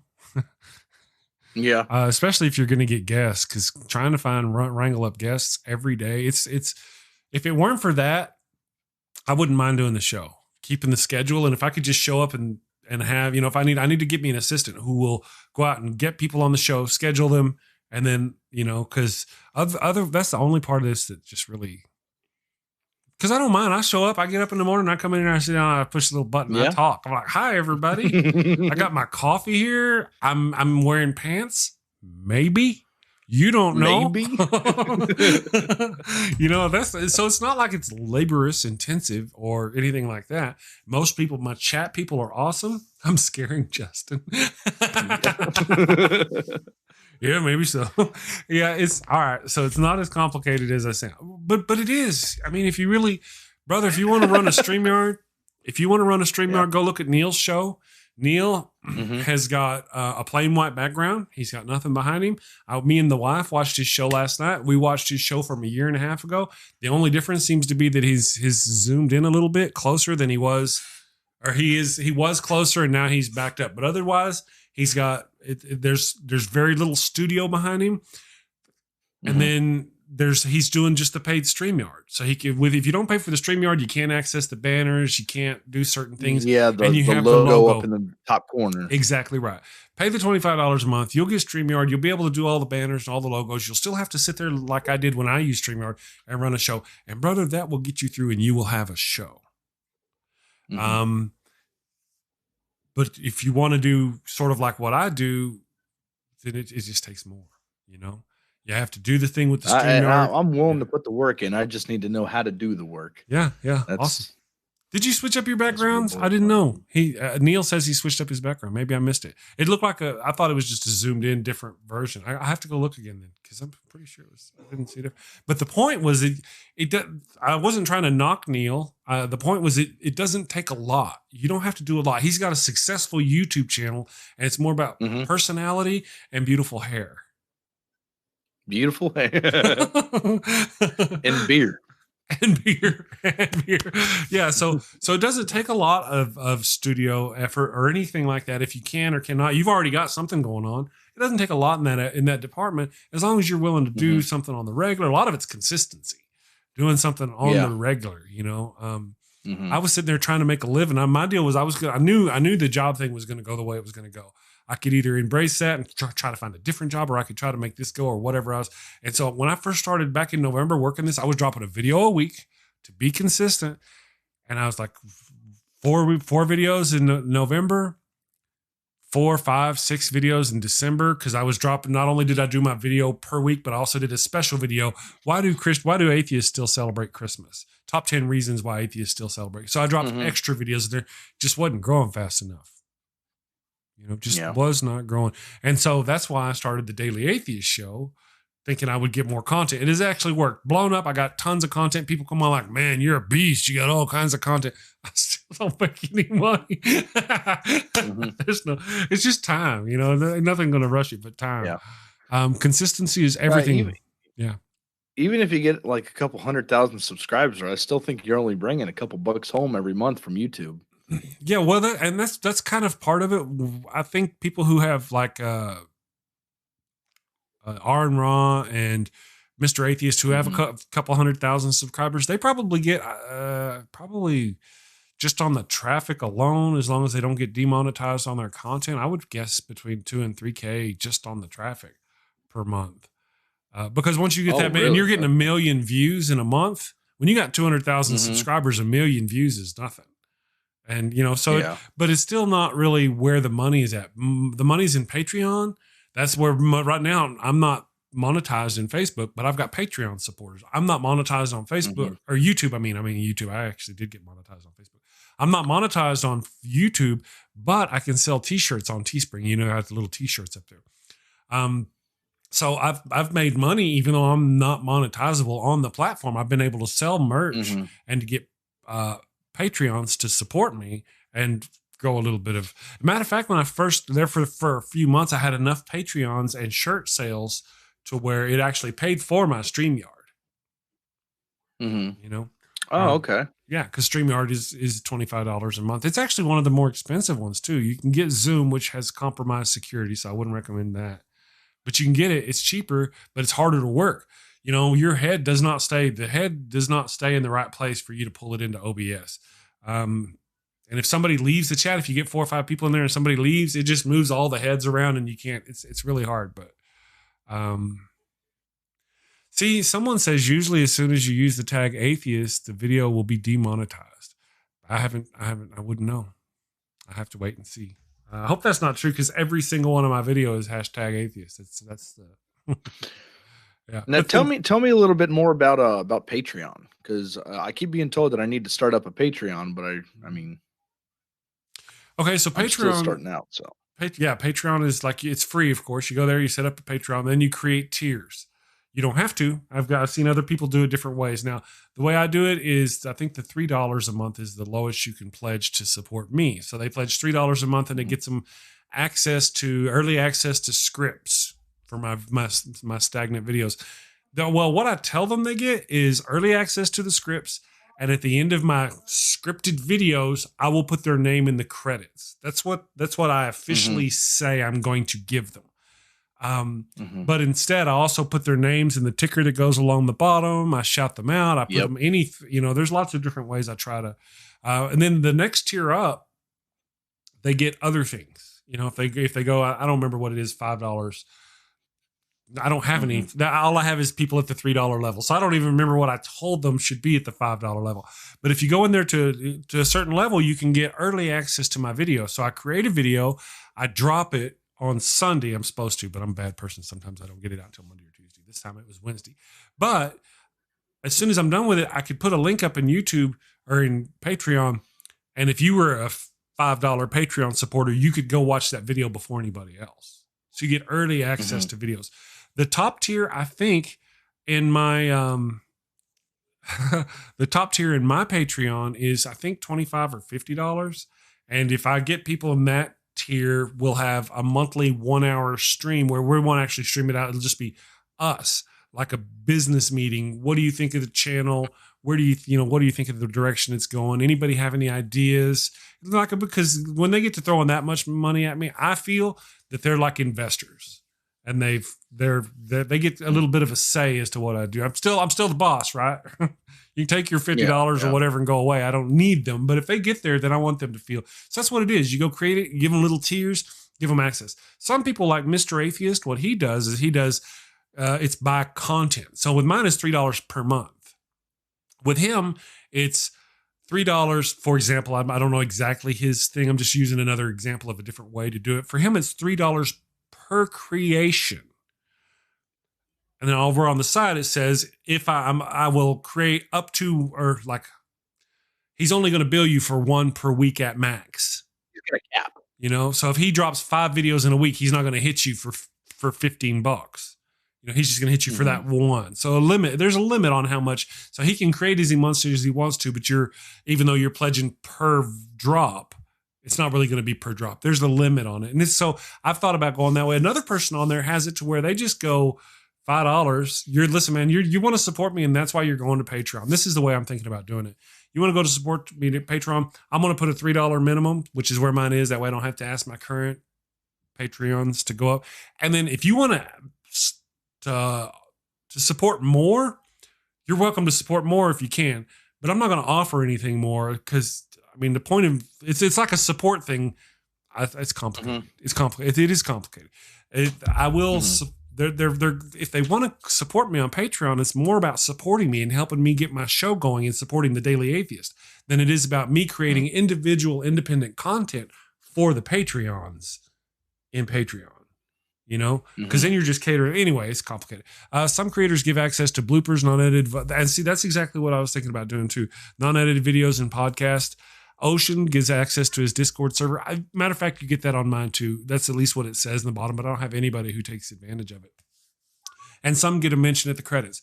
Now that's where mine is. I say they get early access to my scripts on my videos, and they also get mentioned in the credits. I don't say I'm going to put you on a ticker on every live stream, but I give that to them anyway.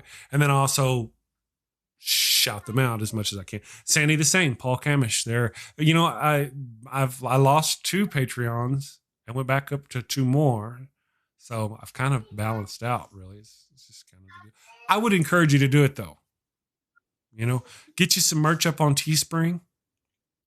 It doesn't cost you a lot. I appreciate Teespring. I'm actually going to look for another place to get my merch because I've had a couple of... Yeah, my wife actually makes... she has one of those Cricut or Cricut things. So she can make stuff. It just costs us money for the materials and then costs money to send it out. I don't know if it'd be cheaper just going through outsourcing it to a company is what I think you're saying. Basically create the stuff and then send it somewhere to have them create and produce the merchandise. Well, with Teespring, what happens is you log into a website and there's a t-shirt, a picture of a t-shirt, and you take your picture like your logo and you drop it on there and you make it the size you want. And then you hit start selling this. And you don't have to send them anything. You don't have to make anything. You don't have to pay them anything. Now I come along and I see your shirt. I just leave the prices at default. So if the prices are too high, I'm sorry, it's the price that I just leave all the prices at default. But there's your shirt. Now I purchase it and Teespring takes their money out before they give you your cut. So you never pay Teespring anything. It doesn't cost you anything. You don't have to have stock at your house. You don't have to have sewing material. None of that. It's that easy. So the thing I have, the issue I have with them is I'm not entirely sold on the quality considering the price. The price for Teespring stuff is pretty high. A t-shirt like this, a t-shirt is, going to be $21 for a t-shirt. Now in this particular case, it's a t-shirt. It's got my logo on the front. Right here, my little guy. You can see my little guy there. Okay. And on the back, it's got some spiel, about atheism. It's all cool. Atheisting right here in front of God and everybody. That's great. It's all wonderful. But whenever you go looking at it, it's like it's starting to kind of fade sooner than I think it should. The coffee cups, they're okay. They're cool. I got a coffee cup. Keep this. I'm not trying to kill my own sales, but I don't like selling bad stuff. Here's my coffee cup. Coffee cup is awesome. Didn't cost me anything to make. I did have to buy it, right? So here it is. It's got my logo on that side.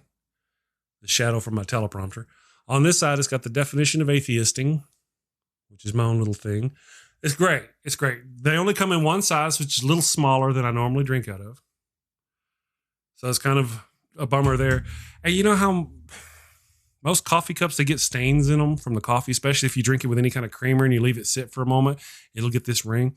That happens with all of them. But if you just drink it normal, and I'm done, there's not a lot of staining on the inside of most of my cups. I got a lot of cups from Starbucks that say Seattle on them or something. Unfortunately, the one from Teespring, after I drink from this cup, it is stained all to hell. If you don't wash it every time and just wash the hell out of it with hot water and just do like this all the way through, I can't imagine what it would look like if you didn't do that. Because just the first drink. So in other words, what I'm trying to say is I love them. It's free. As far as to make, it's easy merch money for you as a content creator. It's cool merch for people who support you and want to follow you. It's just not exactly quite the quality I would like for my people to buy my stuff. That's kind of what I'm saying. So I may be moving to something different sooner. Matter of fact, Stream Elements comes with a store of their own where you can do merch. If somebody buys merch from me through Stream Elements, it'll even pop up going, Bob bought a t-shirt. Got to look into that stuff. So, for you to help grow your channel, that's all great. But they're with with Teespring, I was able to go in here and put this little logo. It started out big on the whole chest. I was able to make it smaller and move it up to the left. Can't do that with Stream Elements. It just takes the logo and puts it right in the middle. And there's nothing you can, what is up with the coffee and coughing? Burping this morning. There's nothing you can do with it. So I've made a couple of little shirts. I made a coffee cup on there, but I haven't bought any of them. I don't push that store just because I don't know. To develop the product on there is so cheesy. I'm afraid that the quality of the products will be even less. But as it's been going with Teespring, I haven't been terribly happy. So, yeah. But either way, whether you go with Stream Elements, now Stream Labs is like $12 a month. Stream Labs will get you access. It's like OBS. You'll still want to do the StreamYard thing where you pull the heads in somewhere else. It's like OBS though, and you will get all the flames and all this other. You got access to a whole bunch of those templates. Now my template really just had the flames. When you look at us, we've got a border around us, and it's got little flames going on both sides. This is a gaming template for StreamYard or for Twitch, for people who game on Twitch. And there was only one of those little boxes down on the bottom left. So when I stream on Twitch, that's where my head would appear. But I copied that box, created it, made it bigger, and had to literally build the rest of the show with this. Stream Elements only has like 15 or 20 of these different templates that you can use, and they're all free. Stream Labs is $12 a month. It gets you the OBS stuff. It gets you their store, which has more stuff in there than what we're talking about with Stream Elements, but it also gets you a whole bunch of templates to build your show in. So that may be a way for you to go too. Okay, yeah. I actually made last time I was on, you told me that you were like, hey, maybe you should start twitching. So I created the account and everything, and I mean, me and the wife will sit down and play some Call of Duty. We just play with bots, or I'll sit down and play story mode on Red Dead. Mm-hmm. But like when you stream, I mean, do you normally just talk about video games, or does it get into atheism? Like I've never actually watched any of your Twitch streams. Well, how do you do that? How do you hook that up? Do you use your computer with your gaming system? How do you hook that up? Right. Yeah. Well, for one, right now we're streaming to Twitch.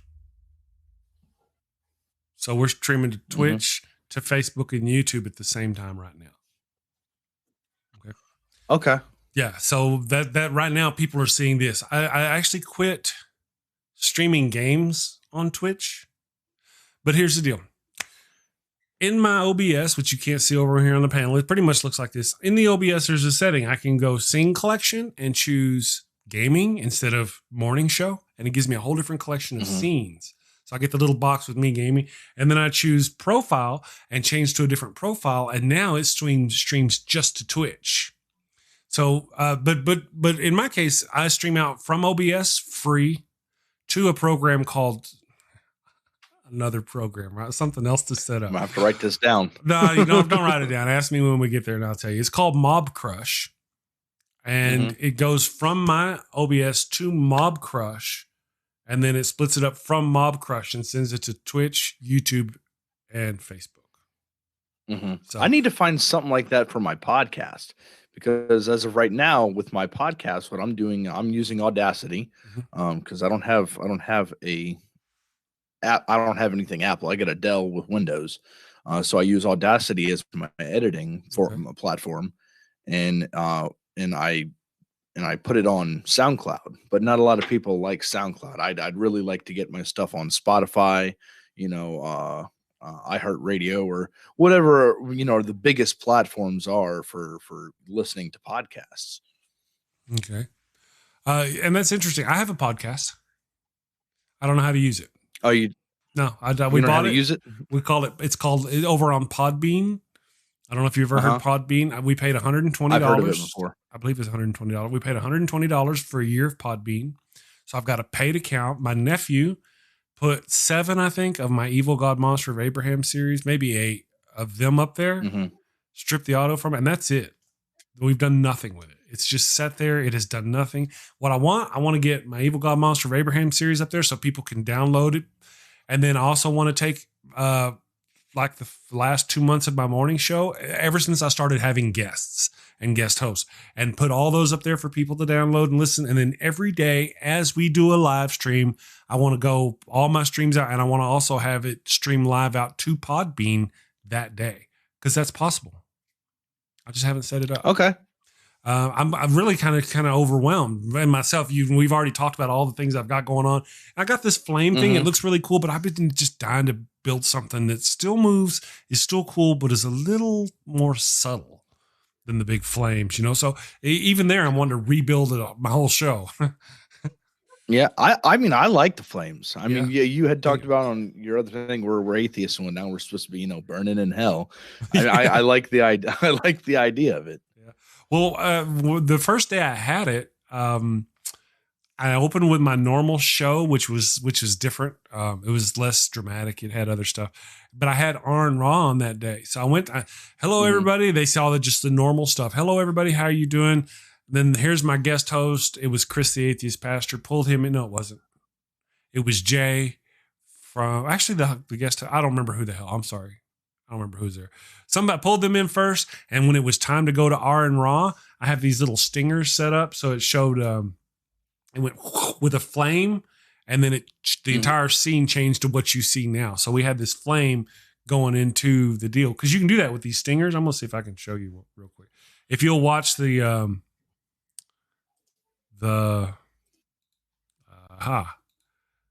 watch the screen there. I'll see if I can show you this flame. Anyway, I did this flame fire thing, and when I did y'all see that? I hope y'all saw that. So when it was me and my guest host, and I went fire like that, and then when it went up, Aaron Ra was big on the screen, and then we had the flame. So it was really cool. I've stuck with it ever since, because it does look pretty cool. But I don't know. It's not morning show-esque enough. I don't know. But again, there are other things I could be building. I really need to build my podcast and start trying to get that sucker monetized. I do really good with the tech part, but money in my brain just doesn't get. I'm monetized on Facebook, and yet I'm so, I don't know what to call it. I don't want to say, I don't know. Just, so Facebook says, yes, you are monetized. Click this button to set it up. So you click the button, you got to go to AdWords and set up something in AdWords and do something over there. And my brain is just stopping me from doing that. I have not made myself go to do that yet. So I don't know. But as soon as I get that done, I'll be monetized on Facebook, so they'll run advertisements during the show. People click on them, I'll get some coin. So, and that's another deal about a lot of not doing just YouTube. If you do just YouTube, you're talking about just YouTube. But right now, we are streaming to Facebook. Facebook will save that video in their own YouTube-like vault that people can watch later, and you can make money on Facebook just like you can on YouTube, just on traffic. Okay. And then, of course, you got other ads and stuff too. So, now, Kristen was mentioning, of course, she found your Twitch. She found you on Twitch. You may have a new follower. She's very supportive with the Twitch. Good morning, Richard Madsen. Nice to see you, buddy. And then she said Eric Murphy just made his own merch store on Threadless. It's something I've never heard of. So I may have to go check out and see what they've got to offer. Like I say, there's a great margin. If you sell a shirt, you make a great amount of profit on the shirt that is good. But then when you get the shirt, you want it to be good. You want your people to get good stuff. And although so far it's been good, it's just, I feel like it could have been a little better. Is all. But as easy as it is to do, and as people who support you don't care as much about that as they do about supporting you, these are all wonderful things. But I still want to start moving towards something a little possibly better if I can. And then, of course, you get to buy your own merch, at least with this Teespring. Go on there, design a shirt. And then once you're done designing a shirt, they'll sell you the shirt at cost. You just pay the cost of the shipping. Okay, cool. So it saves you money on buying your own merch. If I get 3 people or 4 people to buy, or I guess it's 5. If you sell 5 items in a week, they will give you, the content creator, a free item. So they'll send you one of your own pieces of things for free. Okay. Which is cool. If you do that 2 weeks in a row, they'll give you an item to give so you have a raffle and give it away to a subscriber. So there's other good things with Teespring that I find very interesting. You can do your own coupon code. If you want to go buy one of my shirts, use coupon code COOLMERCH, all one word, and you'll get 10% off. You can do that stuff. You can run sales. It's very powerful. It's just, I just want a little better quality, Yeah. That's kind of my complaint. Anyway, and then of course the tech. Now get with me when you're ready to do the tech. Here's Richard Betson. He's another content creator too. We got lots of content creators who come along with our stuff. So I'm not sure how everybody else does it. I saw, again, Critical Cripple gave me the script that helps make StreamYard do what it does. But I would why can't we do that with OBS?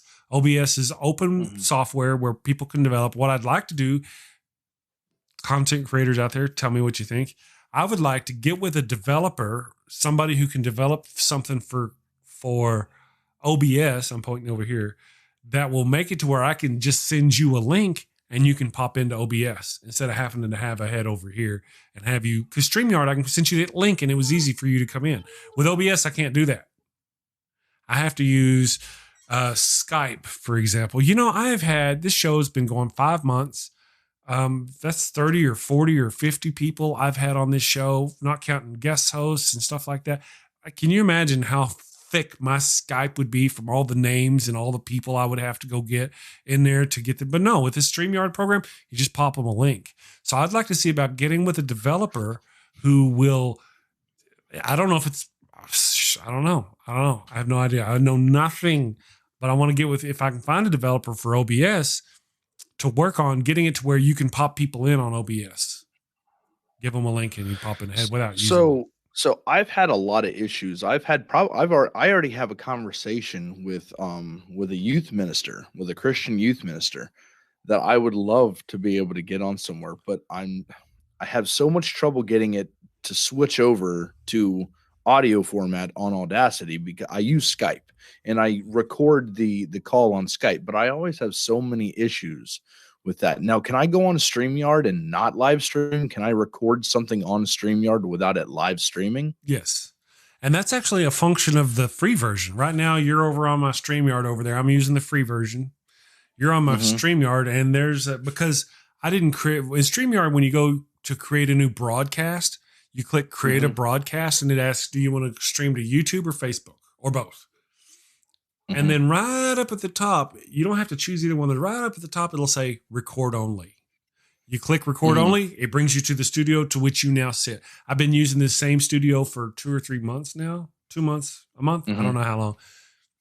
Since I started with OBS, I've been using the same studio. I never have to redo it. I don't hit record.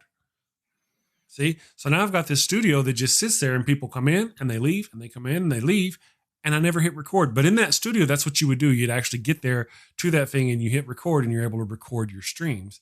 And then after you record them, you can download them. It does not put them up on the web. I'm sure there is some way to be able to transform the format to MP3 to mono so I could actually put it on my podcast too. I don't know how intricate that would be, or if I should just leave it as video format on YouTube and Facebook. Maybe, I don't know. It just depends. I have a program called Filmora, and what I would do is I'd take the recording with audio and video, because that's what you would have. Mm-hmm. I would take that recording, drop it in my Filmora, detach the audio, and delete the video, export as an MP3, and I'm done. Okay. I don't know what software you have, though, for that. Well, when I use Audacity, there is something that I had put on Audacity that switches it from MP4 with video and just takes it and puts it in a stereo form. Then that's all you need. Which, I mean, with a podcast, I don't really need stereo form, because I would like the sound to equally come out of both sides, left and right equally. So it really doesn't matter to me. But yeah, I was just figuring out if there was a way that I could do that with StreamYard. But yeah, I mean, no, I'm kind of thinking that if I start doing interviews and conversations, and I can use StreamYard to either live stream or record, then I really have no need for those conversations to switch over to the podcast. I can just use podcasts for more lecture type deals for, I'd really like to do, and it really upset me because I was not the first one with the idea, and I thought I was until I came across it. But I came across Seth Andrews, and he has, his Bible, Sunday school where he goes through Bible stories. And I was like, maybe I should go through like the most wicked Bible stories that they have in the Bible. And then I looked it up. I was like, I want to make sure I'm the first one to do this. And bam, first thing, Seth Andrews is sitting there with his Sunday school. And I'm like, shit. I think that's great. That's awesome that you say that. I'm doing a similar series called The Evil God Monster of Abraham. Yeah. I've watched a couple of your episodes. I didn't realize that other people were doing it. They've got different names for it. Junk Shop Library does one. I don't see him around this morning, but a Good Morning Junk Shop. He does something similar where he comes out and he just reads the Bible and how horrible it is and all these things. I just didn't realize. And so what I'm trying to say is I don't think you should let that stop you just because he was already doing that. Find your own take on it. Do the same thing. I did my own thing. It's unique. It's different. It's not the same. I'm very proud of the name of The Evil God Monster of Abraham and all that stuff. I'm very catchy. And I'm grateful that I didn't happen to notice any of these other people doing something similar and then stop and not do it because of that. You know what I mean? Gotcha. So if you've got an angle or a specific thing, now he's doing his. I've never seen it. I've heard about it, but I've never seen it. I've heard about it after. But find your own voice and what you want to say about it. I just started at the beginning of the Bible, and then I'm sitting there. I've been doing my Evil God Monster of Abraham series. The first few chapters was all on the chapters of the Bible. That's interesting. And then yesterday I opened up my YouTube and I went to my YouTube channel, and there is the Raging Atheist Nakasuchi dropped a video called Chapter 3 of Genesis is Stupid. Now, that's his version of the same thing I'm doing. Okay. He's I don't want to say, I'm going to say more blue collar. Like he's a more blue collar guy than I am. If you saw me, like, especially if I'm dressed up, you might think I'm like a professor, kind of college professor looking outfit. And I work towards that. I guess I foster that. He's more of a blue. So my deal is different than his. His is unique. His is different. Did Nakasuchi see that I was doing a series of videos and go, you know what? I should do that too. Is this video number 3, or did he start with number 3? Did he copy my deal? Did he not? I don't know. And I don't care, really. I don't care if he did. Even if he did, that's fine. He's got his own take on it. I don't want to use that saying because I'm getting sick of hearing it. A rising tide lifts all boats. He ain't lifting my boat. I'm lifting my own boat. Right. Yeah. And I mean, honestly, if we're trying to promote content creators, I mean, the more the better. The more the better. And why not? With your deal, if you got a certain angle on it, go for it. Now let's talk about that podcast. So you got this podcast. You're gonna record these people in StreamYard and then edit it and apply it to a podcast. That's kind of the gist that I had at the beginning. That's not a bad idea. It works. But just stream it, brother.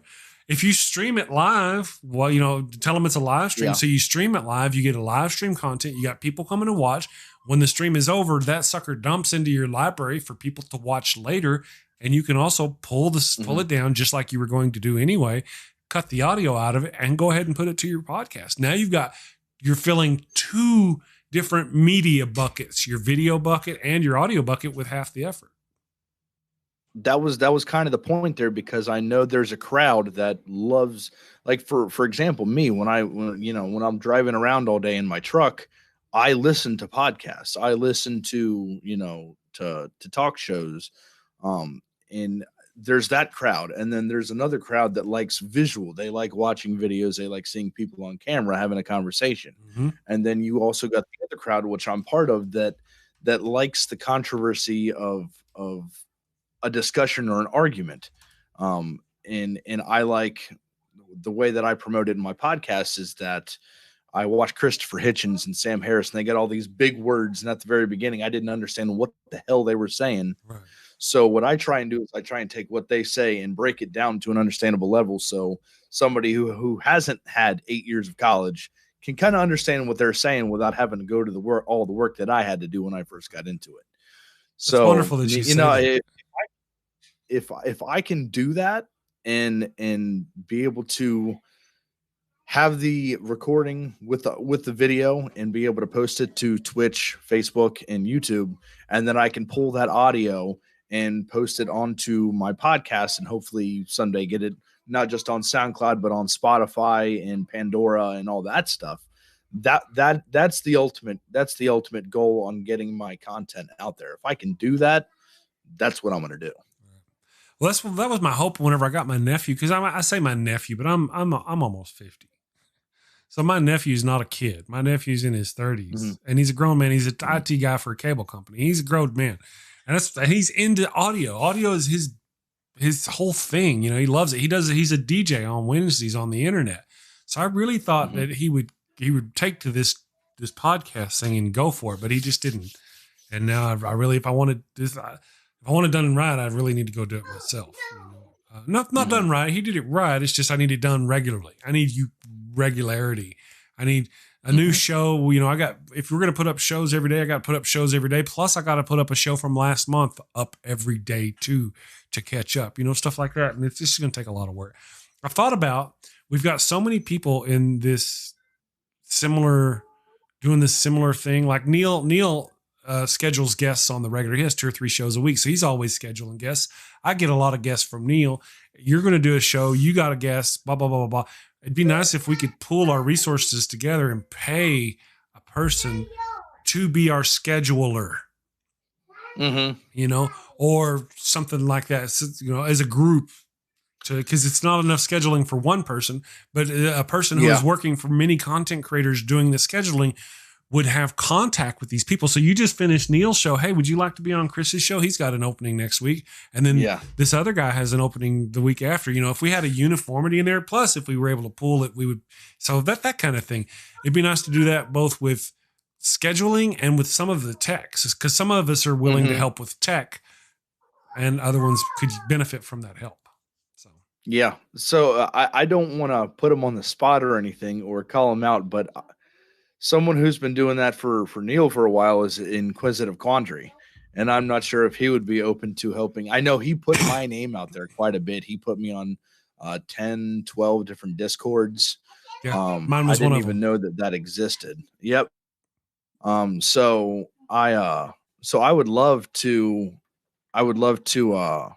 be able to, have someone that's able to schedule this stuff. And be able to do the work and help me do the work. And I mean, IQ is great at what he does. Right. Yeah. Would he be willing to? Yeah, I don't know about. He's a great shill. He's great about putting people out there. Would he be willing to help you manage your schedule and stuff like? I don't know. That's something. But that's the hardest part of my job is the schedule. Finding people to be on the show. One of the reasons why I got guest hosts who are willing to come back on the regular basis, like Andy on Tuesdays. If I don't schedule for somebody, I get to take a break. If I don't schedule somebody Tuesday, I know Andy's going to be there and I'm going to have somebody to talk to. Gotcha. So that was why I did that. Because chasing down a new guest every day is hard. It's hard. That's why I'm thinking about doing something in the comedy, because I got Andy, he's a comedian, and I got Leanne Lord. She's a comedian and she does our Sci-Fi Saturday. She's been helping with that. She's freaking wonderful. I've thought about doing this exact same thing, but for the stand-up comedians, doing it once a week, like on Friday night, having a comedy show. I'd create a completely different channel, even not the Daily Atheist. It would be on a different channel that I would create, and running a comedy show just like this, because there's so many comedians stuck at home because of the virus. Just seems like there's a niche there that I'd really be able to do. I've seen a couple of them try it, but they're not nerds. So it's really base, really needs some love, you know, and I think I would succeed in that area. I just haven't gotten up the testicular fortitude to go do it yet. But that'd be a deal where I'd have to go create a whole, just like what you're fixing to do. If you're going to get OBS, you're going to have to go create a whole new group of scenes. And it's exactly the same thing you're going to have to go through. Do you have some computing power? Like a network agent? Maybe not like a network agent. What kind of computer you got? I have a Dell laptop. Yeah. So it just depends on how. I've got a beast of a machine, right? So I can do a lot of stuff. I don't know where your limit would, what your limit would reach. You're probably running Wi-Fi, right? Or are you hardwired? Yeah. I'm running. I'm running Wi-Fi. Okay, so I'm running the bare minimum since I just started. I got absolutely. I got my mic that I got off Amazon, and I'm trying to start out, and I was told this is what I need to start off, and absolutely. When you got multiple different screens here, and I'm like, do I need to do that? Am I able to just go through Windows? Yeah, like just pick up different tabs and whatnot. It's just going to be the challenge. Just different screens open. Yeah. Now one thing, especially if you're going to try to do something like what I'm doing, you're going to want to hook up a second monitor to that laptop. Because you got to run the show, watch the chat. You know, there's a lot to it. Plus, you're going to have heads open up on a screen that you can pull them in. You know what I mean? So it's going to take, but laptop, an extra screen, you already got the mic. I mean, sounds like you pretty much got everything you need. I'll help where I can. Yeah. Yeah, I definitely appreciate it. Brainbug is talking like a network agent. That's great. I think so. A network agent, or like a scheduling assistant, somebody who scheduled the shows and run schedules for different people. Because we've got quite a community here of atheists doing kind of a similar thing. Yeah, and I've met plenty of people that like, for me, it's not about, my goal here isn't to be able to get on YouTube to make a whole bunch of money. My goal is to get on here to get the word out and build for the community. I don't really care about the money. I get a day job for that. Mm-hmm. So, I mean, and I think there's a lot of people that are like-minded in that just want to be able to help out, that want to do their part. Absolutely. Like, for example, IQ was just talking on a live stream show with Math Pig the other day. And he was talking about how he just kind of likes to be able to get his word out there and help other people, even though he's not creating his own content. Mm-hmm. Kristen's that way. Yeah, she's very good about helping people, and doesn't have any interest at all in creating content or live streaming or nothing like that. That's true. There are a lot of people. Part of the problem you get whenever you run up against me and you ask me for help is I'm on a goal to turn mine is a business with the intent of being a business. It may not feed me now, but if I continue growing it, it should be a business in a year or so. And that's my goal. I also have a personal message I want to spread, my nutbaggery that I want to inflict upon other people.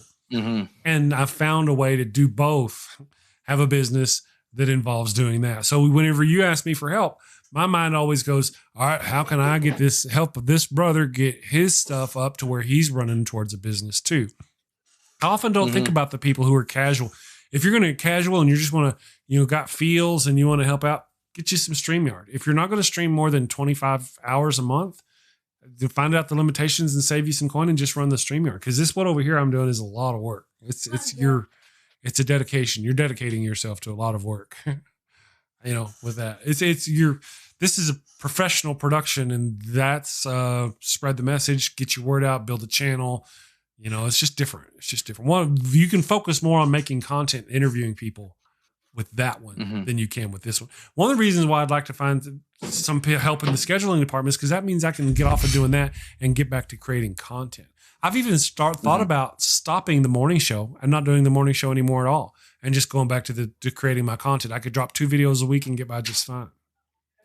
You know, so that's I think you got a lot of people that really like the morning show. I think there'd be a lot of people disappointed if you took the morning show out. I think so too.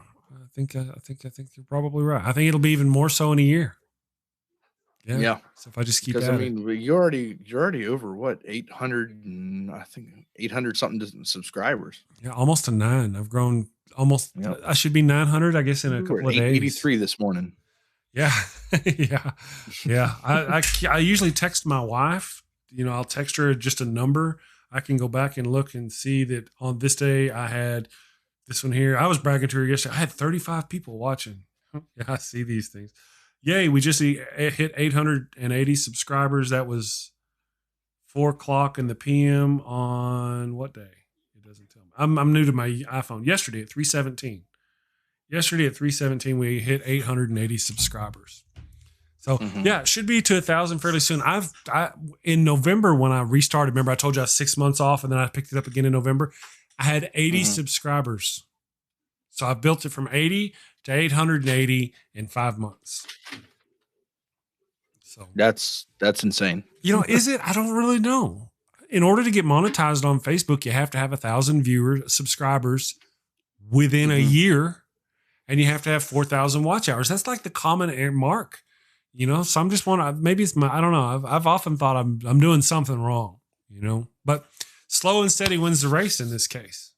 Yeah, absolutely. So, and since I started the morning show, I've get 1.2 thousand hours of view time in 28 days.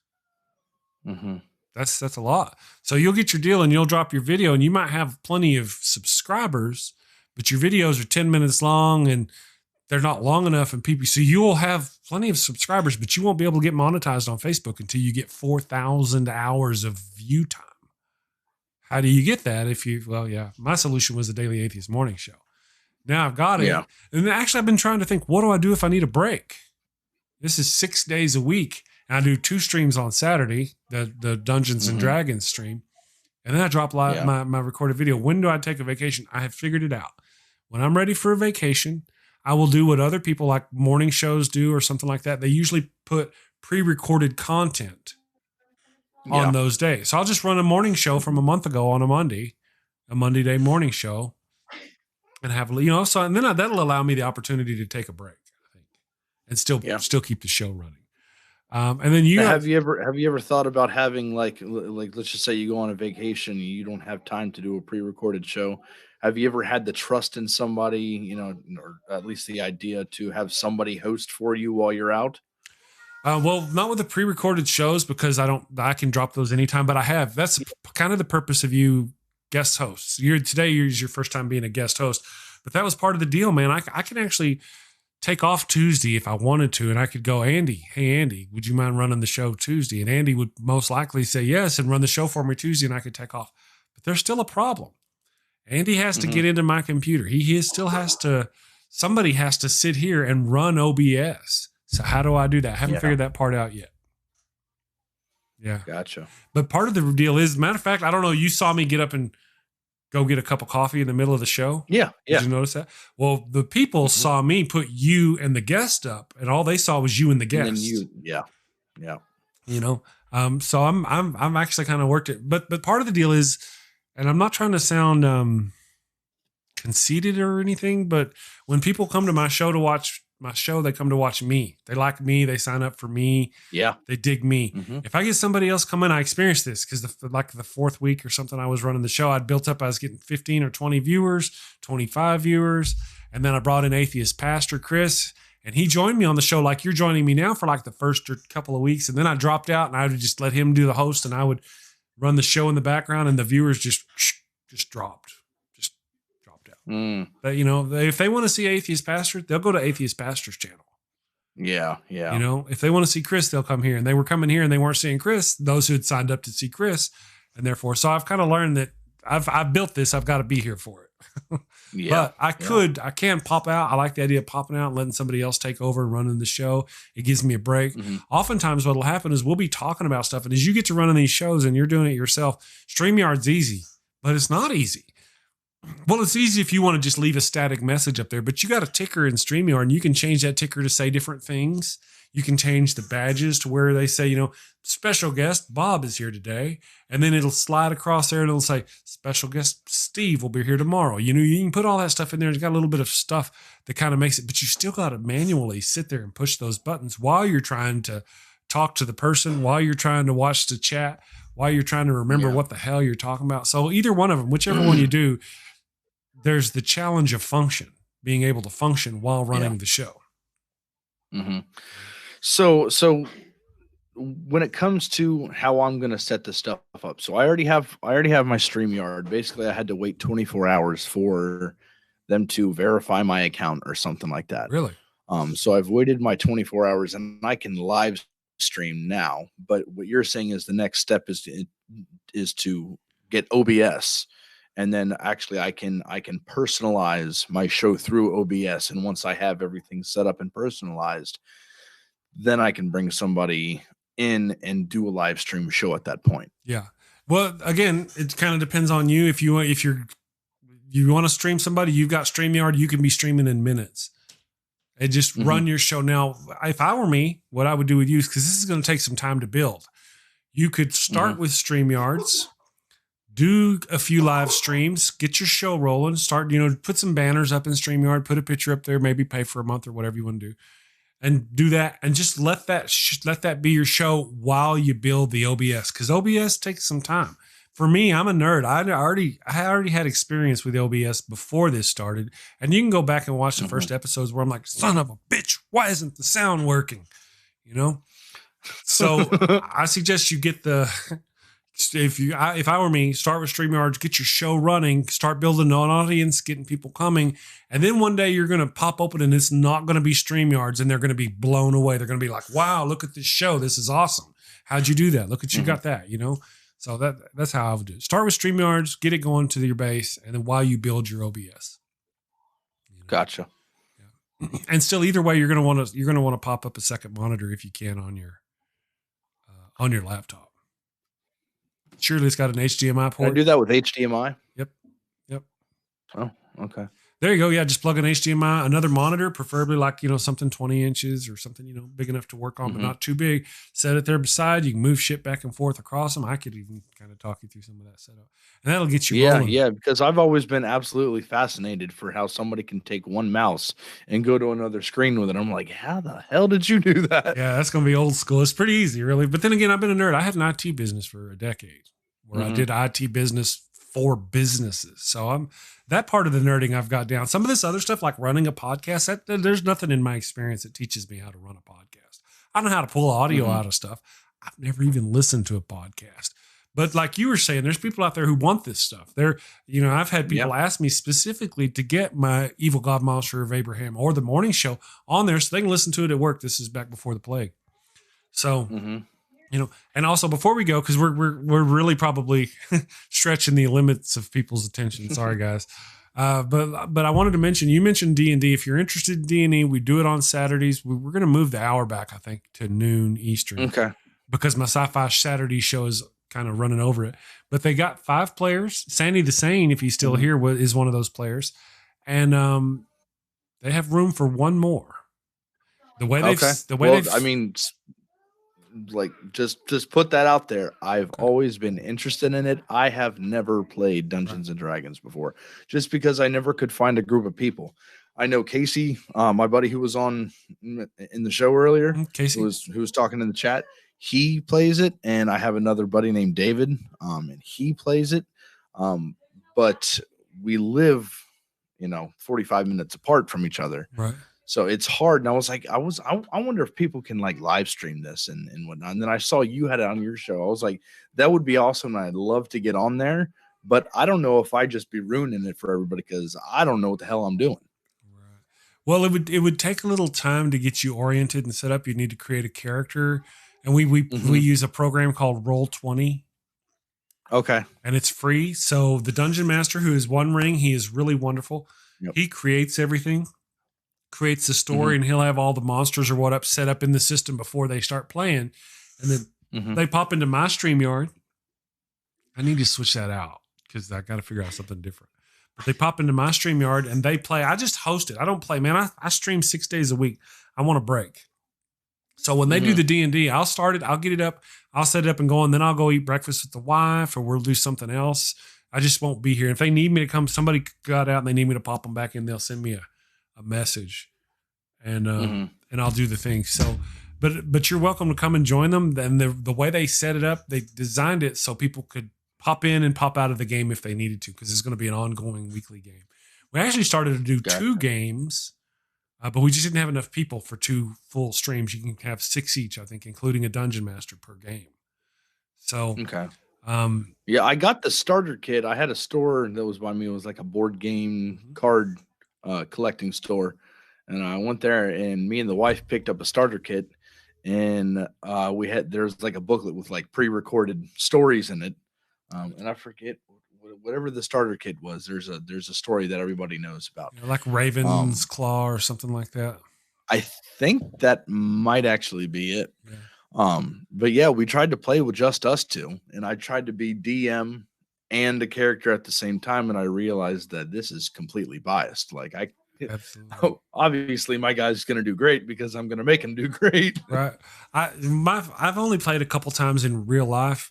One time back in Texas, whenever I was young, I was probably 18 or 19. I went over to this couple's house and we were going to play Dungeons and Dragons. There's 4 or 5 of us. And the dungeon master had a character in the game. His girlfriend was there. Their newly girlfriend or whatever, new. You know how it is when you're new. She had a character in the game. So most of the game was really about his character macking down with her character and how they're doing this thing. And he rushes over to her and grabs her and kisses her and then flings his blade over at the evil mom. It was all about them and her and macking down. And anytime they weren't in a fight, where they weren't in an engagement, if we were in a tavern or something, they were talking about how he's drinking this stuff and looking at her, and it was not a good experience. Maybe if that's your fetish or something, you might be into that. I tried it out with the wife, and it just doesn't work with 2 people. It doesn't. But the way they do it with Roll20, I don't know if you're familiar with Roll20. You go create a free account, you pop in, and then you set up a character sheet, and you roll, I think, to set up the character stats or however. I don't know how to do that part. Then when the game starts, the dungeon master, right now it's One Ring. He's really good. He'll be like, okay, so you're going to do this, and you've got this. Go ahead and roll for save. And then on the right, on my panel, I can actually see your roll, your digital roll. You roll for whatever, and it keeps track of it, and it does a really good job. It's a lot of fun. They have a great time. So if it's something you guys would be willing to do or get interested in, I'd be willing to help y'all set it up. I would even be willing to stream it on my stuff. I've even thought about doing a different, because you can have more than one channel. Okay, yeah. I got I've got Chris Mallard on YouTube. I've got nothing there, and I've got the Daily Atheist with all my content. I've thought about creating Atheist Dungeons and Dragons channel and starting live streaming them from there. That way it doesn't fill my content here with stuff that's not related to our atheist stuff. You know what I mean? So always a possibility. If you guys wanted to do that, if I do that, I'd be willing to host a second stream for y'all. If y'all wanted to play, because you've already got 2 or 3 people willing to play, I'd be willing to help us out. Or you could do it yourself. It's just a lot. Now you're trying to play and run the show. Yeah, actually, that's the issue. Gets a little weird. So you guys talk about it. If y'all want to do something like that, let me know. We'll see about making it. Cool. Happen. Otherwise, I'm gonna go do that voodoo that I do so well. I hope you have a great day. Thank you for joining me and running along and talking tech. Thank you to everybody who stopped by. Thanks, Casey. Casey actually subscribed to me. I heard a little chime earlier, and it was Casey. I appreciate you, brother. Oh, cool. Hope to see you again. And then, of course, if you guys decide to do the Dungeons and Dragons thing, let me know. If you alone want to participate with the peeps already going, fine. If you got another person who wants to be a dungeon master and you want to get another game together, let me know, and we'll do the thing. Okay. And thanks to everybody in the chat. Richard, Brainbug, Kristen left already, but so many people showed up. You guys were all wonderful. Thank you for hanging out. Sandy the Sane. I don't know if he's still there in the chat or not, but he's a member of our Dungeons and Dragons group. So okay, a lot of fun. It's a lot of fun. So thank you all for joining up and being with us. And we will see you tomorrow. Tomorrow is Friday. And I'm going to have Godless Granny on the channel tomorrow. I don't think I have a guest, and I'm okay with that. Godless Granny's going to co-host with me. I kind of took a break. I got lazy this week on getting guests, and lazy next week too for getting guests, because that's the hardest part for me. So I don't have a lot of guests. One of these days I may just show up and go, you know what? I'm not doing a stream. I'm out, bitches. Anyway, y'all have a wonderful day, and we will see you tomorrow. Take care, and yeah, bye. All right. Thank you.